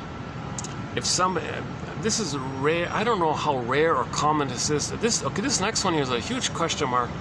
I couldn't. I just found it this morning. Okay, this next one is a question mark. It basically says that if a person feels very guilty in his life and doesn't know why, because of that, he wants some understanding of it all. He may become a juvenile delinquent and get punished in correspondence and have some recognition that he did something to account for the guilt. So he does something wrong in the society and finds some linkage to why he feels so guilty. So he manufactures the event to link it to this problem. This is called pseudo-delinquency. Strong, irrational, and incomprehensible feelings of guilt can be absolutely unbearable and actually drive the person to commit a crime. We don't have a topic on, we don't cover this area, but this condition in which guilt precedes and actually generates crime, so his guilt creates the crime, is known as pseudo-delinquency.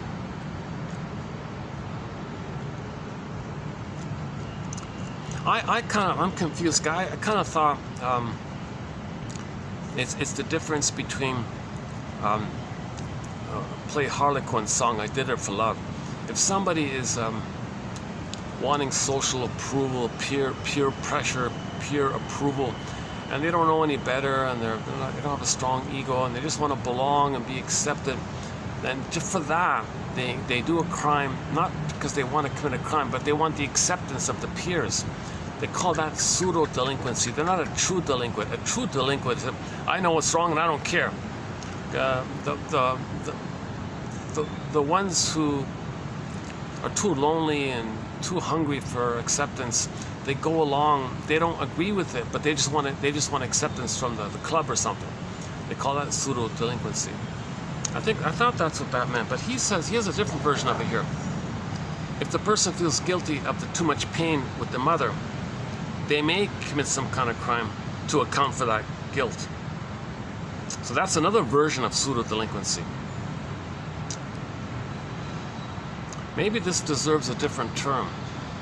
Maybe this deserves a different term. I think there may be another term for this. Because I think I saw a TV show where a guy committed a crime and they're all trying to figure, why'd you do it? Why'd you do it? And they're all trying to figure out, why did he do it? And the conclusion was he just felt guilty in his life. So you committed a crime because you felt guilty from your mother? So you're crazy? Well, he was seeking some kind of understanding. He was searching for some understanding. What did he do wrong?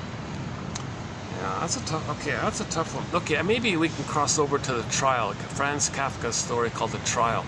So in that story, one day a guy is told that he's guilty. The guy said, "Oh, really? Oh, of what?" "We're not going to tell you." "Well, you got to tell me if you say I'm guilty." "Well, what am I guilty of?" "We're not going to tell you. Come to the office tomorrow, maybe someone will tell you." So the whole film or the play is about this fellow asking everybody in some bureaucracy of some kind, "Well, I've been told I'm guilty." "That's right, you are." "Well, of what?" "Oh, lunchtime, I can't tell you. I'll come back tomorrow." "Go to office, go to the 4th floor." "I'll go to the 7th floor." "Oh, the office moved. Come back next week." "Oh, we're out to lunch." And he's constantly bouncing around like a pinball in this pinball machine. He can't figure out, he's trying to get the knowledge. What am I guilty of? Someone tell me. He's bounced around this maze of bureaucracy, and then he suffers because of this. So the parable or simile or metaphor is that the point was he feels unconscious guilt, and he never made it specific that he didn't save the mother. That's why he feels guilty. He's not guilty in some real way. He wasn't. That's the message of the story. I think.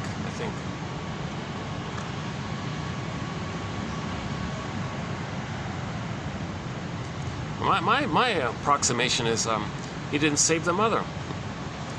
Everything's love or a cry for love. Mother doesn't love the baby. The baby interprets that as her cry for love. "Don't worry, mother. I'll save you. I'll cure you. I'll fix you. I'll heal you. don't worry, mother, I'll save you. I'm a magic baby, I can do everything. Because he's got this delusion of unconditional, hallucinatory omnipotence that he's a king or a god. Don't worry, mother, I'll save you. He fails. Oh, I'm guilty. I didn't save her. Oh, I feel so badly. I failed in my task. I'm guilty. Oh, I'm guilty. I didn't save him. And the memory always haunts him. So when he wants to be himself, Noah's superpower. When he wants to be himself, that memory comes up, called the superego, and says, "Hey, you want to be happy? Wait a minute. Hold the phone here. Did you save the mother? No, I didn't. Well, there you go. Did you save them?" And next time, a week later, he tries to do something authentic. Wait a minute, hold the phone here. Did you save them? No, I did. You're always guilty. You can't be happy if you didn't save the mother. I'm here to remind you. That's called a superego, like this. One part of it. Okay, let's. Yeah, let me update this. The next one when we do it. I'm just doing like a first draft preview here. Individuals who relive their birth. Okay, so he's doing all these experiments, like Janov. How do people relive their birth? They do the holotropic breathing exercises, acupressure, he's a medical doctor, so he got funding to do experiments on things. I don't want to get into that. See, I don't buy into this stuff. Like, I'm not interested in this kind of process. You can't bypass consciousness. He thought he could try. He thought he could skip over your ego, bring up the past, and heal it. Nonsense. You only heal if you're conscious. You gotta have a nest. You gotta have a basket. He said, "I don't need a basket. Just take a pill and go back, bring it up, and you'll..." Come on. The rare, maybe the person who already has a very strong ego, maybe he can do it because he already has a basket. But most people don't have a basket enough to heal that kind of old stuff. So I don't buy his. I don't buy this kind of idea that you can bypass consciousness to heal birth trauma, prenatal trauma. Anyways, individuals who somehow manage to re-experience that stuff, they report that they have discovered a deep connection between the pattern and circumstances of their delivery and the overall quality of their life. So some imprint, a pattern gets set in at the birth, and that can be a pattern for life. What went down in the birthing time, that's like an imprint, and that's just like a template for life kind of thing, you know. It seems as if the experience of birth determines one's basic feelings about existence, the image of the world, attitudes towards other people, the ratio of optimism to pessimism, the entire strategy of life, and even such specific elements as self-confidence and the capacity to handle problems. The experience of birth functions psychologically as the prototype of all future situations that present a serious challenge for the individual. Okay, now go to Janov. He has a lot of examples of this stuff.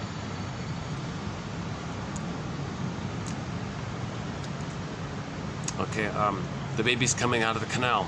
Mother takes painkillers. Pattern set in. Later, he tries to do something. His brain releases endorphins and he wishes out, like the way it happened in the first place. Baby's doing his thing coming out of the canal. Mother takes painkillers. It goes into the baby's brain. He gets endorphins. He's numbed out, spaced out. Later on, you try to do something. Your brain releases the endorphins. You're spaced out. So you start something. The moment there's a little tension, you space out. I give up. So people give up easily. So that's like a pattern like that. So people who give up easily, maybe that mother took anesthesia, epidural and painkillers and all this during delivery time.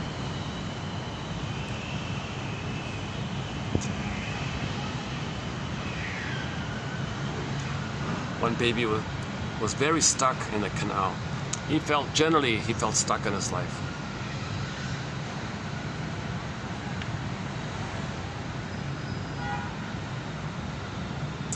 One baby was kicking inside the uterus and the cord twisted, and it got to a point where the baby thought, if I kick one more time, I'll be a goner.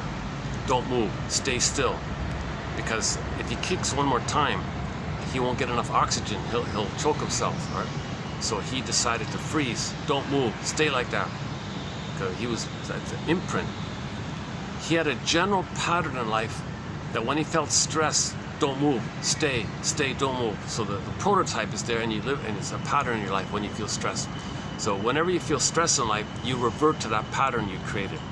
This is dysfunctional because you're not in the uterus anymore. But when you feel stress, you trigger that template and you apply it in the present. You think that in the past. You think the way you thought in the past for the present, but the present isn't the past. That's called dysfunction. The defense that you adopted helped you to survive. It doesn't apply afterwards because you're not in the uterus.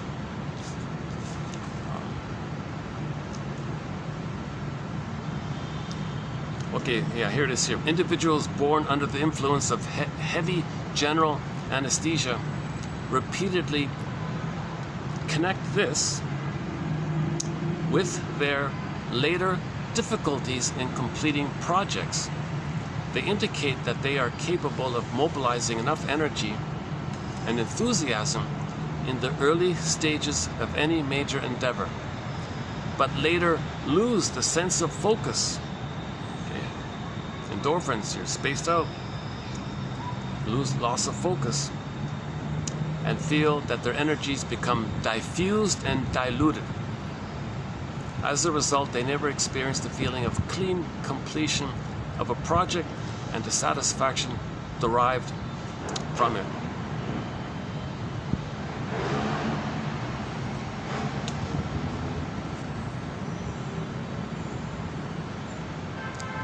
Yeah, see, Janoff was saying the guy started a hobby.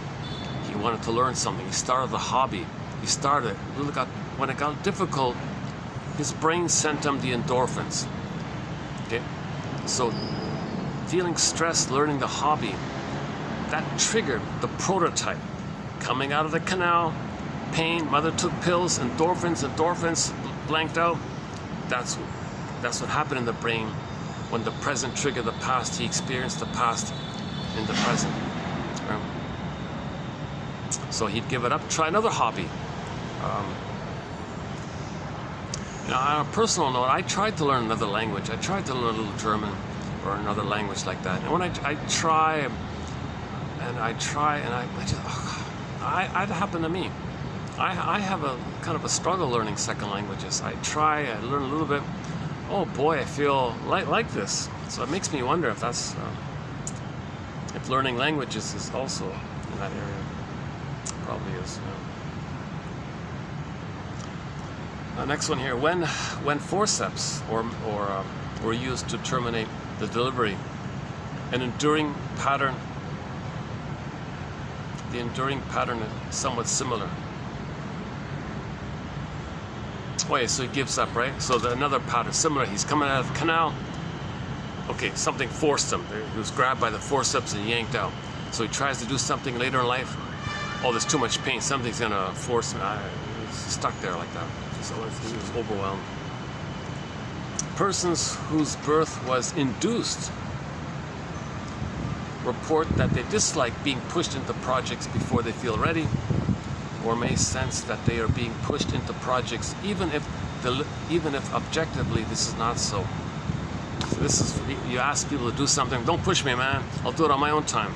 Okay, so maybe that the request by somebody to do something triggers. Well, when I was in the canal, I was going to do my thing on my time, but my mother took what do you call it, the protactin, some pill that induces labor. And when the mother takes that pill, the synthetic chemical oxytocin, apparently it compels the mother to have these contractions prematurely, and it's a constant. So now the mother's contracting. The baby wasn't ready to come out. Now he's being pushed out, and he wasn't ready. But the contractions, come on, get out. And then the cervix clenched, and he couldn't get out, but they was pushing to come out. So later, someone said, "Could you please do this for me?" "No, back off. I'll do it on my own time." So little requests can trigger that thing in the past. That's the theory. It's just a theory. Just theory. I don't know the answer. It's just theory. We're just being a detective here. We're just exploring here. No set answer here. We're being a detective. We're brainstorming here. We're brainstorming. We're being a detective. We're being a detective, looking for clues. So this might be a clue. Maybe it's not a clue. I don't know. We're just looking for clues like this. So that's the whole idea. Have that kind of spirit to think of yourself as a detective.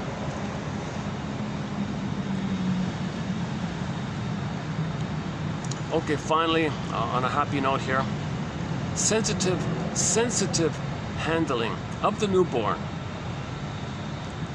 reinstitution of the symbiotic interaction with the mother, and sufficient time allowed for the secure attachment style to be created can counteract or heal much of the hurtful traumatic impact of the birth trauma. The deleterious impact. So whatever trauma took place inside the uterus at birth, okay, whatever all that mess took place, hurtful stuff going on, the mother can heal all of it. She can heal all of it. The baby's brain is very malleable, very, very malleable, plasticity and all this. So as long as the baby can get the secure attachment, latch on, suckling, breastfeeding, nerves, mucosal nerves in the baby, nerve lines in the nipple to the breast to the mother, and the cable there, let the music play on. That allows the mother to understand the baby's signals, because the flow, there's a cable of communication between the two. You know, rhythm of safety. Okay, so baby, cord, placenta, mother, mother, placenta, cord, baby, baby, cord, placenta, mother, mother, placenta, cord, baby, do, re, mi, 1, 2, 3, A, B, C. That kind of flow, that smooth kind of flow continues on the land world when he's suckling. Baby, nerves, nipple, breast, mother, mother, breast, nipples, nerves, baby, baby, nerves, nipple, breast, mother. Let the music play on. You gotta have that kick. I gotta play the spirit song. I gotta line on you. I gotta line with you. The baby needs that kind of communicative back and forth with the nerve lines. That's part A. Part B, skin to skin. Okay, the emotions in the baby. Okay, the soma, the body. Okay, communicates to the mother's body, and the skin to skin functions like kind of like a bridge between the two. So the emotions in the baby's body, skin to skin, bridge to the mother body, she gets it. Then she replies, I see you, I hear you, I'm there for you. Okay, I received it, I received your reply. I sent you my presence, you feel my presence, and I felt the reply that you felt my presence. I have my presence. Yes, I feel your presence. I feel that you feel my presence. And you have to skin to skin back and forth like this. So this rhythm and the back and forth goes through the whole body. So the baby's like butter, melted, like molded, like molded into the shape of the mother's body. Like you see a cat, like a kid, like the baby's relaxed, flopping on his mother's bosom, just totally relaxed. He doesn't, not tense or anything. So he's molded like that, okay, and then skin to skin. So don't wash the baby, leave the cord, leave the placenta, skin, leave the smells, leave the oxytocin. Okay, so you got the communication between the body, between the two bodies. Okay, nipple and the mucosal nerves in the child, that line there, okay, in the breastfeeding area. And part 3 is the mother's loving gaze. So baby looks in the mother's eyes and sees the mother looks at the baby with delight and a mystery, and you're a human being, what a delight, nature's greatest miracle, how wonderful you are. I see you. You see me? Yes, I see you. You accept me? I accept you. She accepts me. I'm accepted. She accepts me. Do you accept me? I accept. This kind of loving gaze back and forth. They need all 3 parts. If all 3 parts are there, and you got those 3 parts there for the first 4 to 5 months, you can heal that birth trauma and prenatal trauma. But you got to get that reestablishment of the symbiosis, the fusion, the oneness, the blissful Garden of Eden. So you had the Garden of Eden, he was expelled, you can get it back. Okay.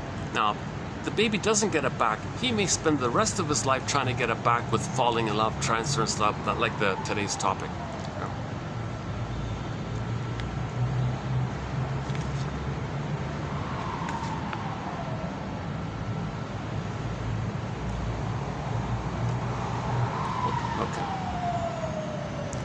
Okay, except so 1, 2, except for number 4, the other ones I more or less follow. Now, if you're interested in this topic, I recommend the Janoff codes, 2745 to 70. Arthur Janoff, famous 70s psychologist. You know, these books by the two guys, they seem to have written during the same kind of time. I regard Groff as like a more formal, serious description of all this. It's more verbose, a little lengthier. Janoff kind of parses things down and distills it a little bit, makes it more clear. So Janoff writes for the general public. Groff writes more for the medical community as well. But he's clear enough. Groff is clear enough. Now, I don't know if there's any conspiracy involved, because if he's getting funding to explore this area. But I don't buy the idea that you can bypass consciousness to heal your birth trauma. So he was exploring this. Can a person take a substance, re-experience that stuff, and will things sort itself out by doing so? All you're going to get is some interesting art, some mythology stories. You might be able to describe the trauma. Maybe you can get some knowledge of your trauma. So maybe some people can construct a story if they can re-experience some of it. But you gotta have a strong ego. You gotta be aware of this, and you can't do it alone.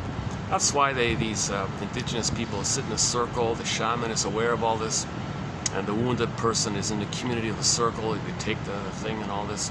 So there's a whole protocol and a carefully fine-tuned process that indigenous people adopted to heal the wounded member, but that took 100,000 years to develop this, right?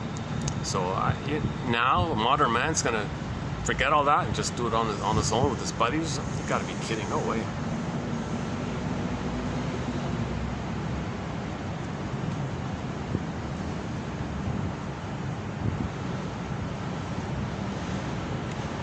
This stuff's gentle. You can't push it. You can't push this stuff. That's Freud said that you can't push this. Freud tried to do this with hypnosis. Hypnotize the person. Stuff comes up. He says it all. It comes through. He forgot it all. It was useless. The witnesses can hear it, but he didn't recognize it.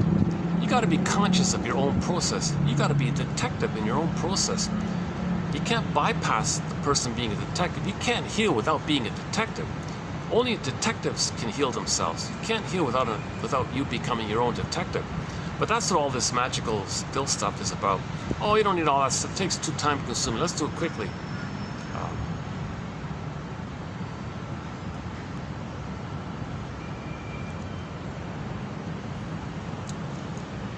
But we do learn about some of the deceptions going on. So he points out that in myths and fairy tales, all that dramatic stuff in myths and fairy tales, the great battles between good and evil and all this, and Miss Thor, Hammer, Violent, Perseus, and the Medusa, the Minotaur, fighting with the Minotaur, fighting with the monsters and the snakes and these giants, all these kind of epic, timeless, powerful battles of good and evil, or the little baby. Okay, that's the struggle in the canal. Struggling, fighting, getting out. He's going to be a hero. One version of the hero's journey is, can he get out of the canal? He's a hero. So sometimes you find he was successful like that. But he had this great epic battle inside, life and death battle inside. So a lot of this death rebirth, it could be in that canal, because sometimes he's a goner and he's not a goner. He's a goner. He's death. It could be a real frightening battle, like epic mythological battle. It's all code for this birth canal issue. This whole. Okay, like if the mother's smoking and the baby's while she's pregnant, the baby inside's fighting with a sea monster. It's epic battle with the sea monster. Okay, he's fighting with the sea monster. So the mythology is maybe code for a lot of this prenatal stuff, or the trauma shortly afterwards. And that whole perinatal area, inside the birth, at birth, shortly afterwards, they call it the perinatal time. And all of our myths and fairy tales are sort of code for that. This debate about the difference between myths and fairy tales. Chinnen says, well, the myths are just broader general patterns, and fairy tales are like specific personal variations of it. And myths are just like more general of it. and myths, fairy tales give you more specific examples of the myth. Maybe I kind of think the myth stuff is for the prenatal birth and up to 18 months, and the fairy tale stuff is 18 months. It's a little later. I don't know the time breakdown, but the earlier stuff is the myths. The later stuff is the fairy tales, because the fairy tales are more personal, down to earth. But the myth is in that way more archaic primary time. So the babies have what's called primary mentation, primary process thinking. The secondary mentation, the realistic land mentation, that's later on. We live in these kind of two worlds like that. And you don't want too much, yeah. So because fairy tales are more like land, Prince Land and all this, you don't have flying gods and all this. You got people on the earth like that. Rapunzel and Snow White and the dwarfs and all. These are like more personal kind of thing. Yes, it's still magical, but it's kind of, it's further along in the development. But trauma prior, in the more earlier time, like in the uterus, you don't have that earth. You have people flying in skies and things. You got goddesses, demons and all that. So he was saying all these epic mythological battles like that, that's code for all this stuff. Now, how do people find this out? Like, how do people get these theories? Well, it's honed down by the storytellers over 10,000 years. And these are appealing patterns. We don't know why we are drawn to them, because this is what happened to us. This is in our unconscious. So myths and fairy, they're kind of like artwork describing our inner life. Myths and fairy tales are metaphors for inner dynamics. They're true on the inside, not on the outside. It's an attempt to get our story, right? So goddess and demon, that'd be the mythology, that's earlier trauma. But good fairy, bad witch on the land, that Wizard of Oz, that may be a trauma a little later on kind of thing. It's a little more, things are more personal like that, right? But the parallels are the same. We want to get home. Kansas, you want to get home. The Kansas is your home. Oz is unconscious. Okay, in the Odyssey, he wants to get to Ithaca, Penelope, and that whole ocean sea voyage with all the magical characters. That's the unconscious. Poseidon and all that, yeah. So you don't have Poseidon in fairy tales, right? So, but it's the same kind of parallel issue. One's just grander, one is more minor, right? Like major, minor, yeah, basically like that. So Chinnen said that. He says he thinks that the fairy tales are just like little minor examples of the major, broader pattern. That's his take on it. Maybe it's both true. Maybe it's both. Maybe it's both in that area. Actually, the way I'm saying it now, I'm leaning towards Chinnen's theory, if you say it like that. Yeah. So Chinnen wrote 4 books for people that met. Oh yeah, that neurosurgeon. You might be interested in that. Chinnen's 4 books: Once Upon a Midlife, In the Ever After, Beyond the Hero, and Beyond the Princess. Now that 4th one, the Beyond the Princess for women, got renamed. It's called Waking the World.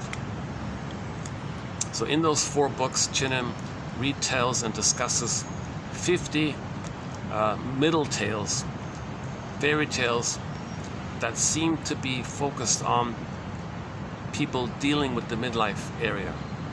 So the protagonists are usually divorced, lost their job. Okay, so it starts like that. So it's not like the youth stuff. It begins at midlife, right? So his story is he read 10,000 fairy tales and plucked out the top 50 that are most applicable to midlife. That's his theory. It's quite remarkable. They're good tales, excellent tales, wonderful tales. Go I know not whither and bring back I know not what. The King and the Ghoul, I like that, that's a pretty good one. Chinnen's favorite is the one called Brother Lustig. I don't really relate to that one too much. Stubborn Husbands, Stubborn Wives, he likes that one as well.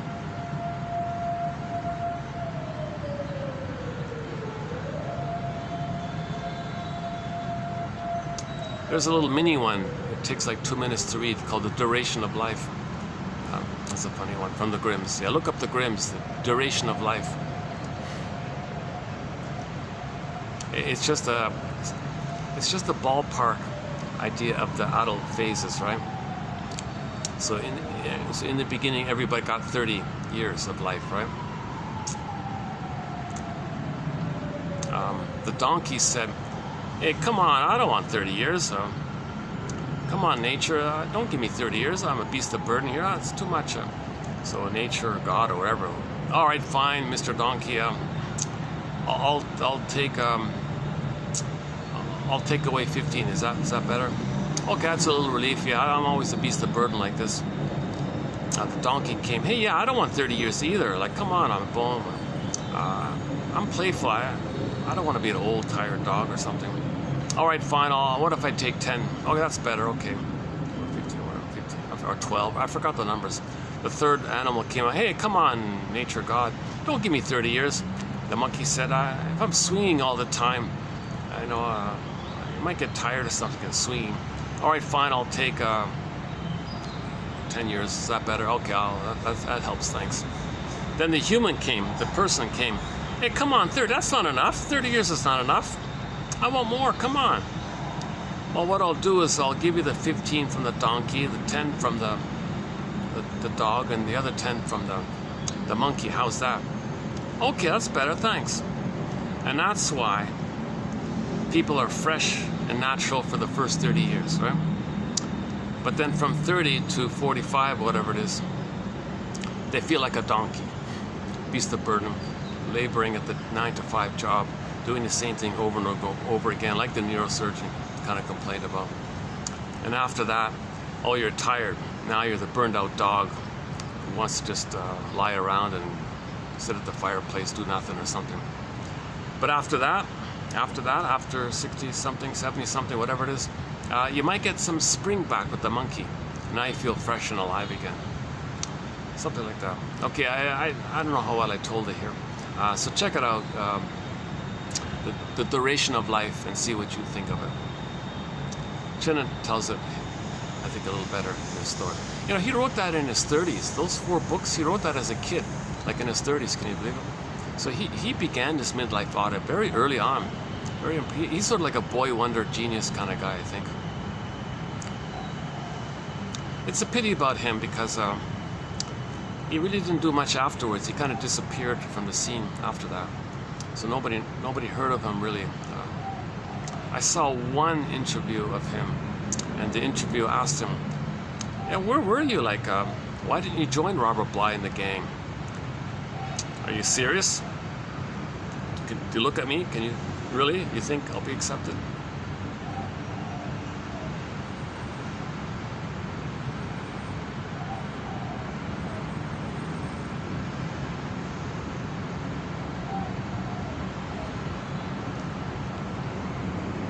I don't know the full story.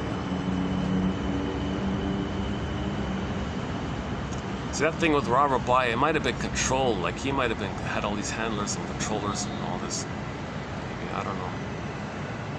Because those people around him, what a gaggle of nonsense. What a gaggle of nonsense. My God.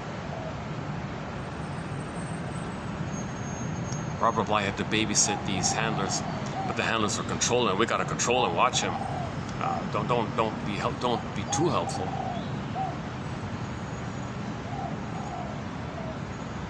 But nevertheless, Robert Bly did manage to, in his lectures, give some taste of the whole point that fairy tales are metaphors for inner life. And he gave some interpretations, mainly the Iron John one, the Faithful John one, and a few others like that. The point was, he used that as a vehicle to make men aware that we had a soul, we lost it, want to get it back, but to get it back, you got to grieve. So they called him the grief poet. He had poems about grief, and you know, his translation of the poems, that's like a front. It was really for the psychology under it all. So when people love Robert Bly, they don't care about his poems. They were lame. They were mediocre poems. He was a mediocre poet, but people praised him to say they love the psychology, but no one wants to talk about that part.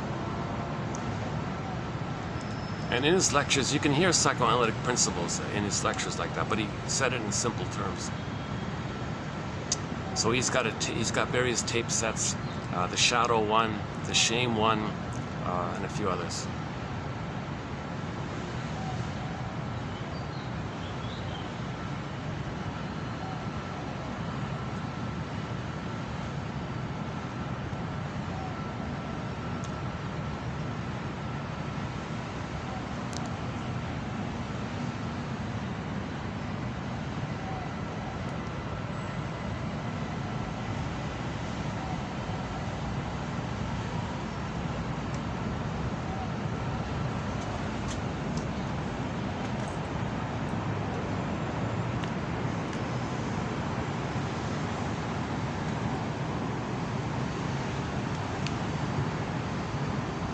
Yeah, not too much to show you around here. Sort of a storage area. Right? Yeah, a lot of condos here. Yeah, a lot of hotels and condos. You know, this area is not the busiest of the busiest part of the city. So this is really a big, busy city here. Yeah.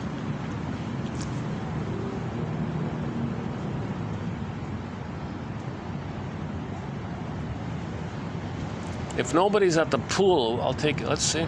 If nobody's there, we'll go to the pool, but let's see.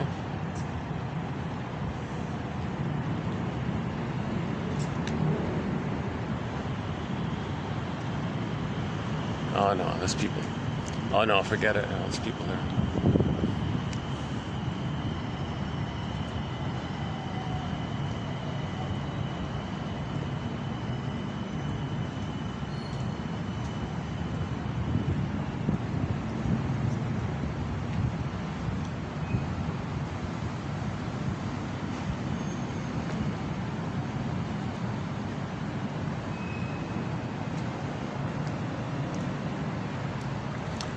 I don't know how I'm going to get in all the best key points that we have here in one video. I don't know how to do it. So in each video, you're getting like a sample of some of the key points. You're not getting the whole story here in any one video. So in each video, you're getting like a part of the story. Some core points are repeated. I can never get in the whole thing about the stingers and the clingers and the scapegoating and the trans logic and identification with the aggressor and the flip-flopping and the BPD amalgam, the whole BP and the various personality patterns, and then projection versus projective identification, rationalization, the issue of symbiosis, you know, and some of the lighter stuff. I can't get it all in one video. So I feel like I wish I could have this not perfect, but convincing presentation that's inspiring and helpful. So in lieu of that, you click the more link and read the quotes, Robert Bly's advice, read this stuff for 10 minutes a day. And then maybe you get a dream. That's a sign things are helping. And when you get a dream, you wake up, make a note of it, and then take a segment, a piece that you remember of the dream, and then free associate from that thing that you remember from the dream, and say, hey, this little bit that I remember when I wake up, what does this remind me of? And go on and say what comes to mind, free associate. And now you're making more from the unconscious to the conscious. That's manageable. That's within your control. So that's as gentle as it gets. Okay, you wake up, you got a dream. Okay, it's like this in my soul today. It's a letter from my unconscious to me. It's natural, it's in my manageability, so I'll just take a part of it and talk about it, and that's it. And you do that every day, right? So that's the dream work issue. So that's manageable. That no harm in that. You wake up, you remember something. Oh, that's interesting. Yeah. What does that remind me of? And just say a little bit more. Don't push it. Just a little bit more. It feels right. That reminds you of that. Okay, leave it. Just that's enough. Okay. So this is gentle. You don't hurt yourself.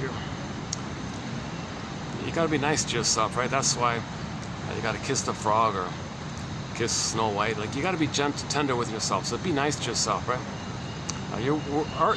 Our childhood memories, metaphors, our own wounded inner child of the past. It's like the orphaned child, bleeding, hungry, starving in the forest. You gotta be nice to that kid. You can't expect. Don't demand honor like that, right? it'll come to you freely, and just accept it, right? So the metaphor is you want to get back your sense of all that you had as a child, that you lost, you want to get it back. Well, I gotta confess, it's kind of nice to be outdoors, not sweating.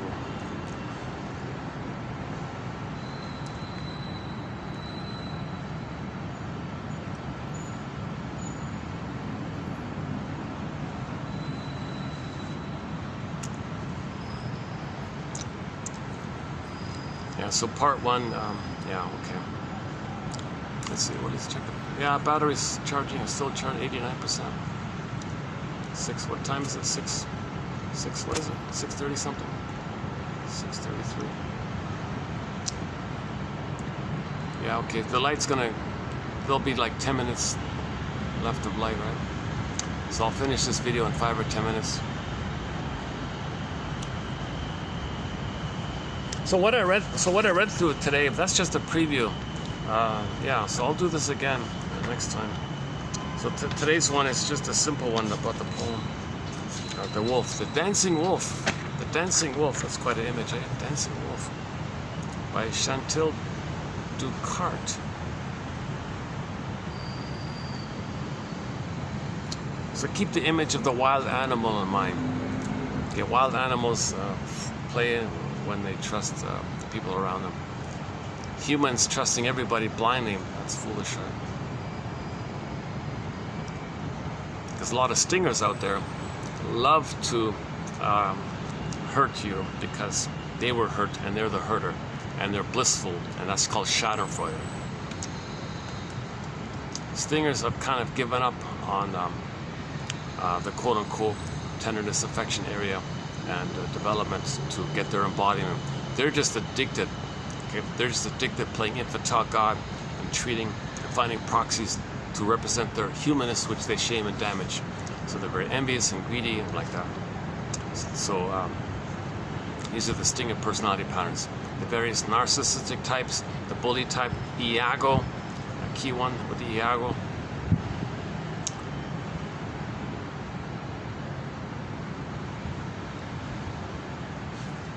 And some, okay, this issue of the mother took away the baby's L-I-V-E, the baby wants to live, L-I-V-E.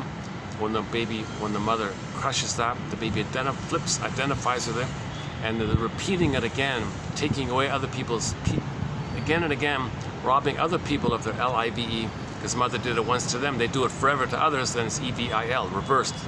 E-V-I-L is the reverse spelling of L-I-V-E. So you say to these stinger personality patterns, gee, they worship Lucifer, they're Satan, those evil. Okay, no, it's just, it's called identification with the aggressor, repetition compulsion, okay, doing to others what was done to them again and again and again. So it looks like, as if like that. It's not literally, they're not serving Satan or Lucifer, they're not doing, there's no entity like that. It's a psychological dynamic called repetition compulsion, identification with the aggressor, and there's no time in the unconscious. And babies got to get mother's love, but they can't ask it themselves directly. They find proxies to ask for them and shame them, and that's how they're crying for love, by getting the proxies to cry for love for them, which they shame because they're the aggressive mother. And they're addicted to this stuff because it perpetuates that blissful state in the uterus when they are one with the mother, and they're the mother who hurts them, but they're still the blissful part underneath it. That's all it is. It's all psychology. It's psychology stuff. It's psychology stuff. When people say these dramatic things, that's a defense against this. That's a defense against psychoanalysis. People talk in those kind of graphic outer issues. If you're too focused outwardly, that's a defense against inwardly. Okay, Masterson has a line. It's so painful for you to focus on yourself. So to soothe yourself, you blame, oh, aliens, and you blame this and you blame that.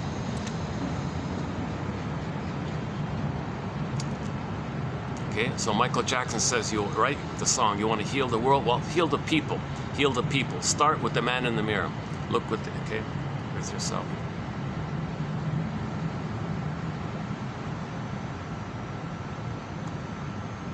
Or the woman in the mirror. 2822, the Lucy Freeman one. The shrink said to her, Oh, you're a very good journalist. You ask people these very good why questions. But you're missing the most important basic why question that's at the root of it all. Oh, really? Shrinker man? Shrinker man? What's that? Shrinker man, shrinker man. Okay, Katie Lee has a song called Shrinker Man. What's that, shrinker man? What's the basic root why question? What is that core why question that I'm missing? The shrink replied, why didn't my mother love me? Okay. So she, free associated by this, admitted it finally, grieved, and her symptom went away. See, when you grieve, you get back yourself. Your physiology sorts itself out, and your symptom goes away. Now, Janoff's books and graphs, they have these amazing testimonials. I don't know if it's made up. These are actors. These are people doing drama for Hollywood or something.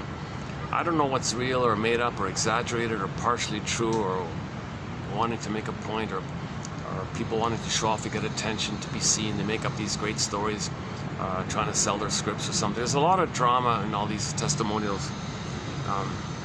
So you got to keep that part in mind. It's hard to believe I have a hard time believing these kind of things.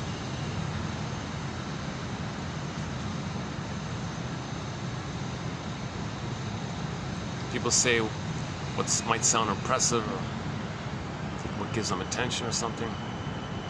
Maybe people transfer their experiences onto knowledge they know and then make it real like that.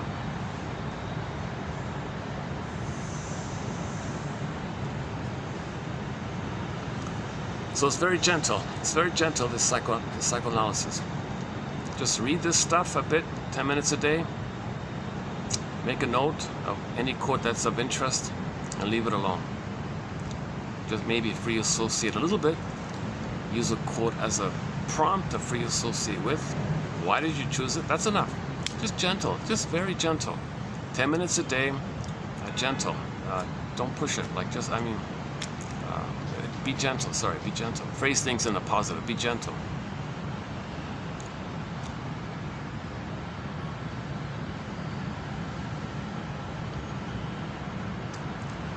Very good. There's a very good quote from about a year ago. The woman was about to have a baby, and she didn't want to do to her baby what her mother had done to her.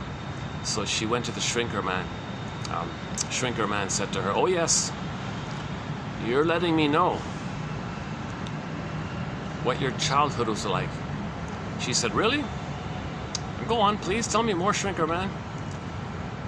You're letting me know what kind of mother you had and how it felt being with her." "Oh, go on, please. You're putting me in the role of you, and you're acting like her, and I feel like kind of tug or a pull to maybe feel what you felt with her." Click, click, she got it. Okay, she grieved, she admitted it. Okay, she understood what had happened to her, that she didn't get the mother's love. And this repeating phenomenon is to get that story. She grieved. Then when she had a baby, she didn't need to repeat. She could be a mother for the baby. And she cured this intergenerational trauma. So she didn't repeat onto the baby what had happened to her. Had that mother not let's say she didn't go to the shrink and didn't know that story. Then she had a baby. She has a baby. Okay, the record. She's going to replay what happened to her. All right, baby, I'm still in the past. You're going to play me in the past. I'm going to play the mother who shamed me. You're me. I'm the mother. I shame you because you're me. I'm the mother. Now, baby, I now need you to play my mother. I'll play myself, and I'm going to control you because I want to control my mother. You're my mother. Poor baby can't say, "Mother, are you recreating what had happened to you?" Another baby can't say this, but the shrinker man can. Or the shrinker man can help her and be a detective. It works both ways. The shrink helps the client find it themselves. The shrink might give an interpretation that's an invitation for mutual exploration. She's close to understanding it. He understands it, so it's okay. You can say, oh yeah, I got it. It's better if they get it themselves. Sometimes if it's just slightly above their awareness, they make you aware of it. If it's too far away, what are you talking about? You're not ready for that. So, the basic theory is we recreate and reenact, okay, in symbolic form what had happened in the past in the nursery to know what had happened in the past in the nursery. That's part of getting your story. Then you stop repeating. Then you can love life in the present. Amy Bear says, oh yes, because of the pain of the past, you recreate the pain. The pain makes you repeat in the present, the past. You recreate the childhood in the adult present because of the pain you're feeling still now. Greenberg film, Shrink said to the guy, you have trouble living in the present, so you linger in the past, dwell in the past because you feel like you never really lived it. Unfinished business, too much pain, simple, basic, Pavlovian, classical conditioning. You can't trust to live in the feel in the present because of the pain of the past. Too much pain. You associate life with the pain, so you don't want to live because of the pain. So you're stuck in the past with that pain. So in the present, you just reorchestrate the loop with the mother, hoping to get a better outcome, hoping your mother will change her ways, that there'll be some magical time machine, take you back in the past and undo it. It's not going to work, of course.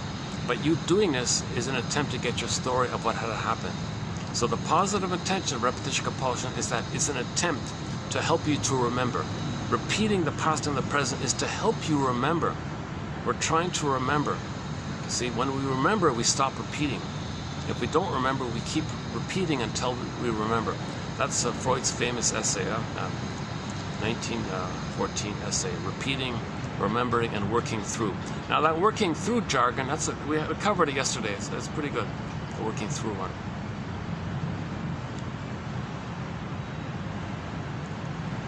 Okay, let me take a breather here. When it gets too dark, I'll hit the stop button. Yeah, sorry, this is in 2 parts, part 1 and part 2, yeah. So I think I was more fresher and energized in part 1. I think in part 2 I started the caffeine wore out in me. I have a problem with caffeine. It gives me too much excitement for about an hour, and then I crash a little bit, like I am now, right? If I can find what spinach was for Popeye, guava juice is for me. About a year ago, they had this fresh pressed guava juice.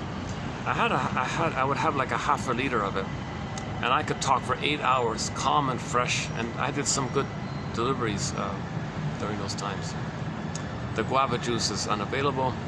Oh, I missed it. Everything else is too sweet.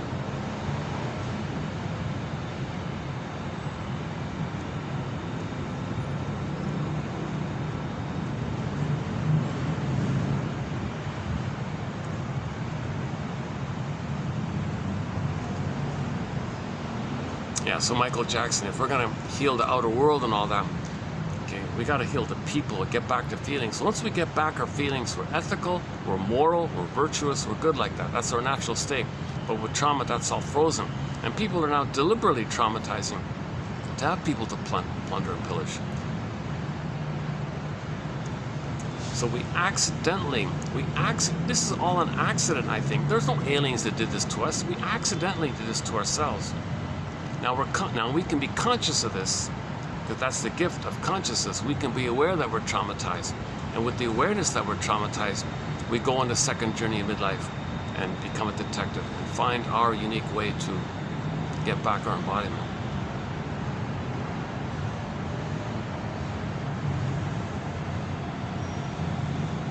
Yeah, that neurosurgeon, I can see, I was encouraged, it was very validating to see that within a few days he got 2 million views, or 7 million, 7 million. I forgot, he got millions of views in such a short time. It said, superstar neurosurgeon, top famous everybody lined up to get his surgery and all this, long waiting list. He was like the best neurosurgeon around or something, and he was doing it for 20 years. And he told this story with the mosquitoes flying around. I gotta wear my hat here because the mosquito, you can see the mosquitoes flying around. It was a nice video because you could hear the water in the background, nice scenery. He told his story slowly like that. Yeah, you have to put it on high speed. He speaks a little slowly. You gotta speed the thing up a little. like 1.5% or 2%, whatever, 2 times. I just did it 1.5 times. That was okay. Like it's 40 minutes, but if you speed it up, it'll be quicker.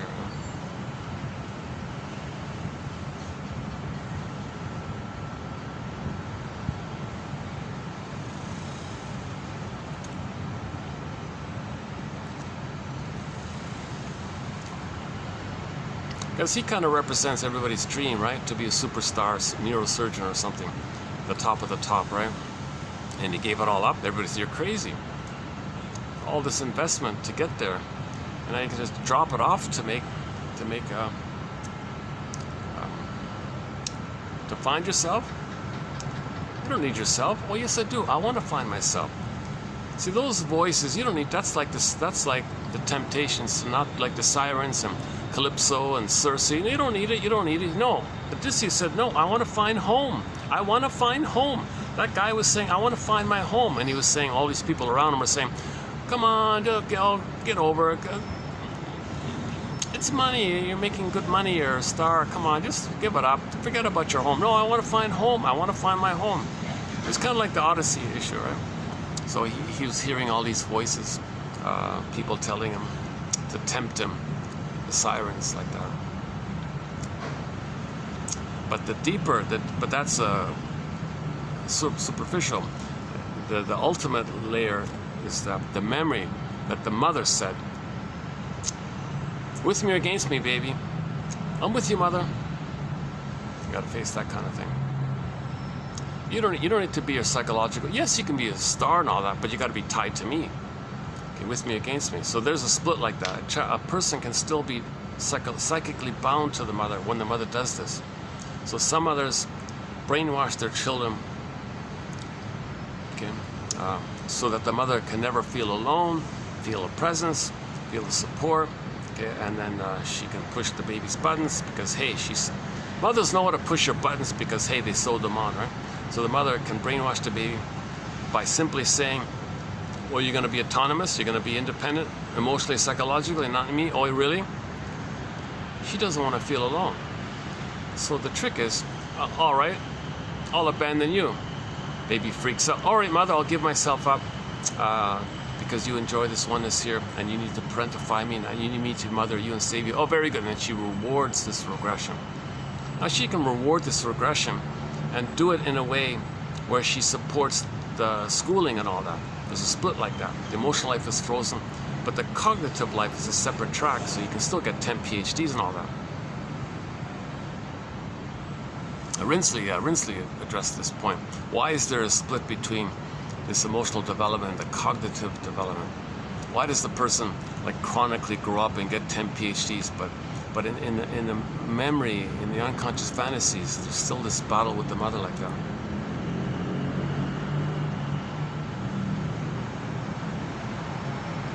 Brody calls it the struggle, this relentless, Martha Stark, the relentless issue, Janoff, the unreal hope issue. Yeah, Lucy Freeman said, know thyself can also be thought of as know your unconscious fantasies, unconscious motivation from your memories, from your experiences, these are fantasies. And you got the myth and fairy tale issues. And people talk about the epic battles. And well, the source point is that the birth canal issue, today's topic. Or the struggle at the breast with the mother, the nursing time. Could be the struggle at the nursing time, could be the struggle at the inside time.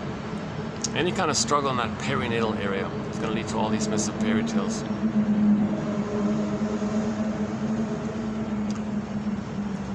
Okay, yeah, let's close it down here. Yeah, I still need. Yeah, I'm not in the most cheerful, upbeat mood today. I'm not I didn't smile in this video.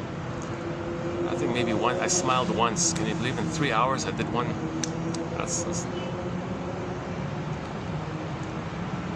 Lately my videos, yeah, it's funny, I noticed that. I keep planning to take a break, like a breather, and, you know. But when I find good quotes, I gotta get these quotes out. Because some of these quotes are hard to find now. You know, like even today's one, that just got uploaded, this guy's book here. And so what if it gets withdrawn? I want to get the quotes before it's withdrawn. Apparently there's a massive digital book burning. Libraries are being burned down, somebody said. Like the analytic literature is being wiped out, kind of thing. See, the thing is, when people know their feeling, get back their feelings, they're nice to people. Plus, they know what's going on outwardly if you know what's going on inwardly. Well, so the short sellers, it's hard to plunder if people know what's going on, because they don't know what's going on themselves. They avoid knowing their feelings. They don't want you to know their feelings, because if you know your feelings, then if you know what's going on inwardly, you kind of know what's going on outwardly. A little bit linked like that, inner outer link like that. No, make people unaware of their inner life, then they won't know what's going on outwardly. So that's a sign that the short sellers are traumatized. That's a sign that the short sellers themselves, when they were babies, that their mothers short sold their souls, and they become the short seller. The mother was a robber baron, they become the robber barons. So on and so forth. 2725, part 3 of 3. I tried to redo it in 2805, part 6 of 6. I bailed, I was tired, I couldn't do it. I did a part of it. But if you want a part of it, you can go to 2805, part 6 of 6. Some guy's coming down here. Let me either shut this down here or do it. Okay, he's walking down this way here. He's gonna turn. Oh, good, he's turning. All right. I thought he was gonna come down this way. There's no. Yeah. Some people don't know if there's a throughway or it's a dead. Yeah, it's a dead end there.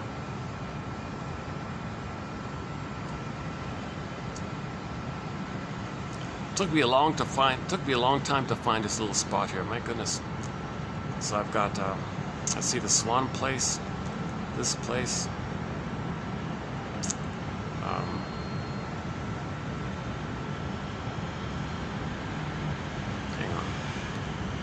Oh, the new place, the glass, the new place, with all the mirrors and all that. So those are my top three places, right? And a couple of littler places I might go to.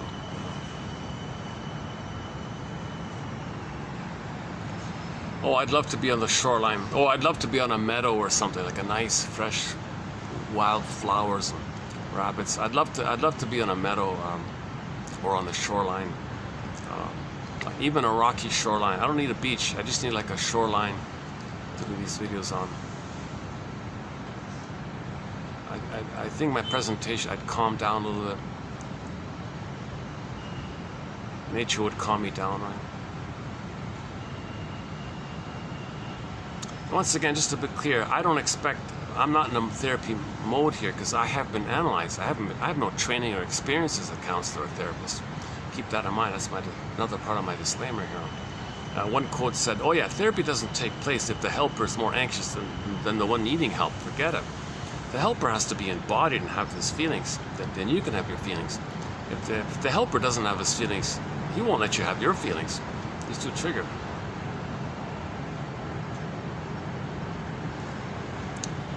Now, if by some fluke chance my discussion is of help in some way, that's a bonus. That's fine. That's great. But the give back for these videos, or the focus of these videos, are the quotes themselves. They're standalone, clear, solid quotes.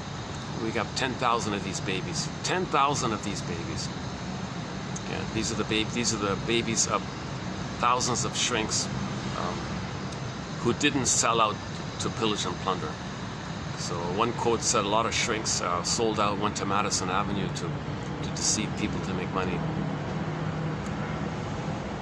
This product is your phantom placenta. Oh, I'm missing my placenta. There it is. Yeah, buy the product. That kind of stuff. Didn't get the breastfeeding time. Oh, this product, it soothes you, it knows you, it's unconditional for you, it's reliable, it's durable, reliable. I describe the breast, but don't use the word the breast. Buy this product, you're somebody, you're important. You got an identity. You'll be safe or whatever. So they appeal to your old unmet infantile needs. So they link the products to your old childhood unmet needs.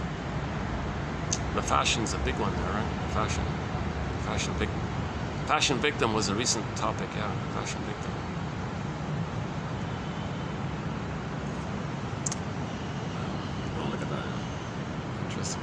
Oh, it could go to the... Is that the one? No, that's not the one. Yeah, there is a rooftop place near here. Next time, we did it recently. In a recent video, you'll see me on the rooftop walking back and forth.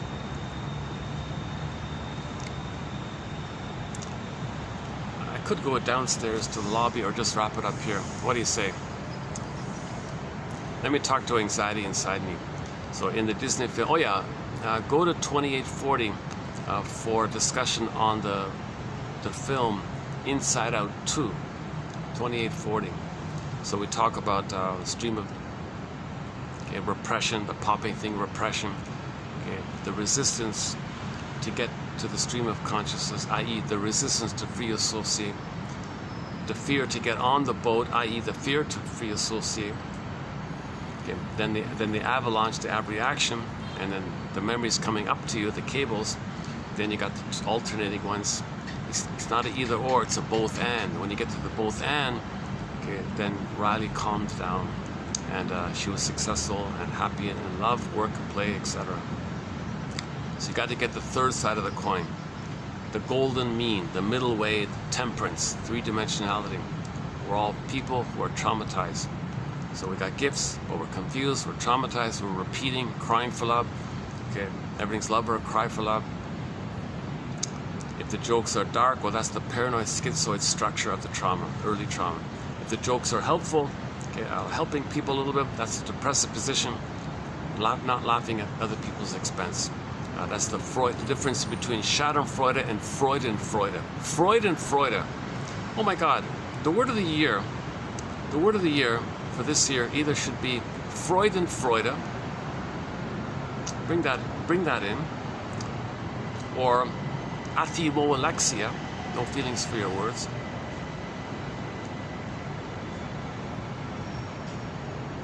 Or attachment, well, that's a phrase, attachment trauma. That's a phrase, attachment trauma.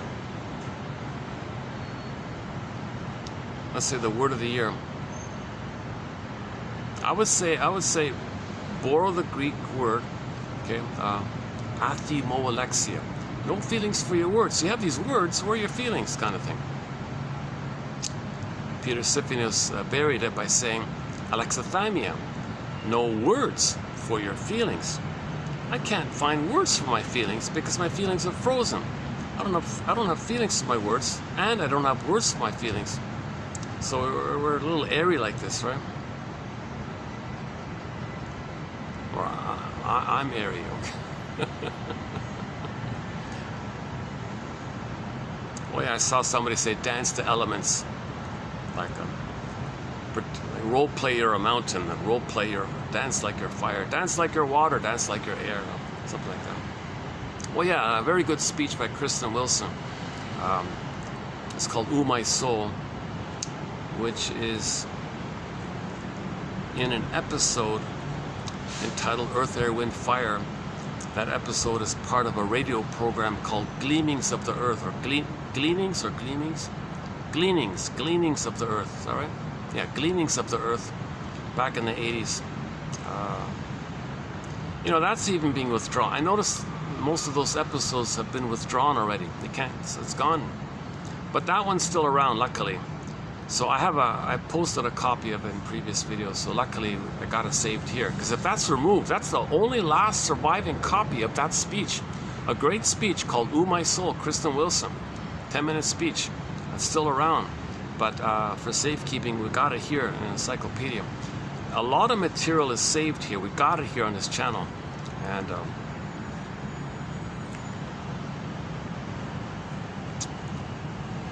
a lot of quotes are from hard-to-find books, printed books which haven't been digitized. A lot of quotes are from digitized books which have been removed, and you can't get the printed book anymore. Jeepers! So this is an exciting, valuable resource, great resource for anybody in the second half of life. Anybody who can relate to Mr. What's his name? The famous neurosurgeon. Bobby. What's his name again? Doobie.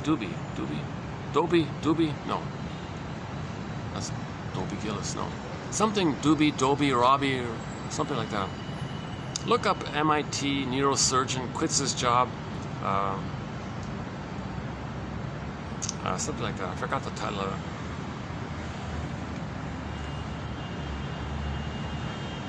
So yeah, he'd want to sit in a men's circle.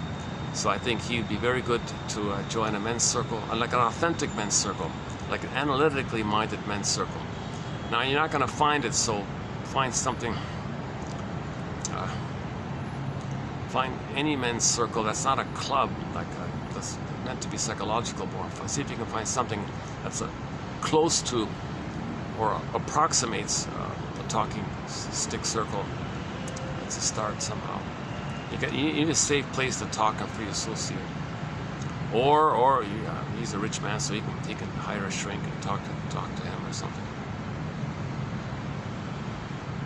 But he's got to shop around. If he's going to look for a shrink, he's got to be careful. A lot of shrinks are sham. They're fake, right? There's a lot of scam in that area. A lot of scams in that area.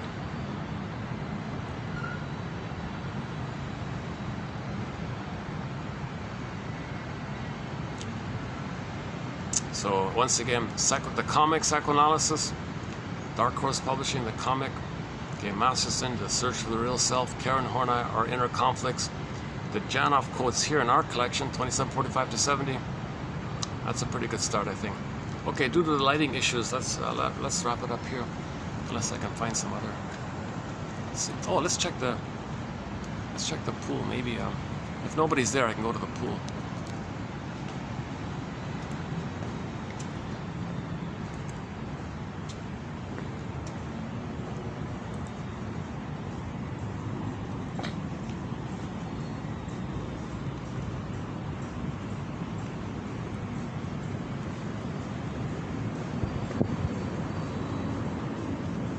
Oh no, okay, people are there. Okay, so much for that idea. Okay, let's wrap. Oh, here's a bit of light now. Wrap it up. Can we get light here? A little bit? Aha. Okay, how about, oh, here, how's that? Oh, what about the nice, yeah, oh, the nice sky. Oh, yeah, we got a sky here, all right. Okay, with this interesting background here, let's wrap it up here. Okay, so you got your mission, right?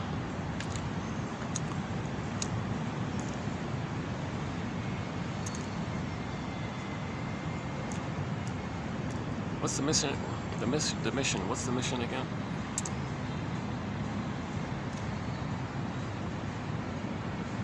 Well, for today's batch,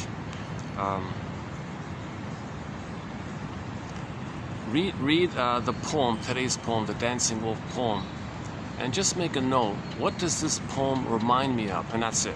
That's your mission. Should you choose to accept it. Thanks very much. I'll see you in the next video, where we'll redo the graph codes that we previewed in this video. So I'll run through it again, see what else comes up. And until then, I'll see you in the next video. Thanks very much. Our theme song is Ketje Epstein's German cover of the song Windmills of the Mind. It begins with the bass tubas. That's our theme song here. I wish I could play it. And so just imagine hearing that great song in the background. And I'll see you in the next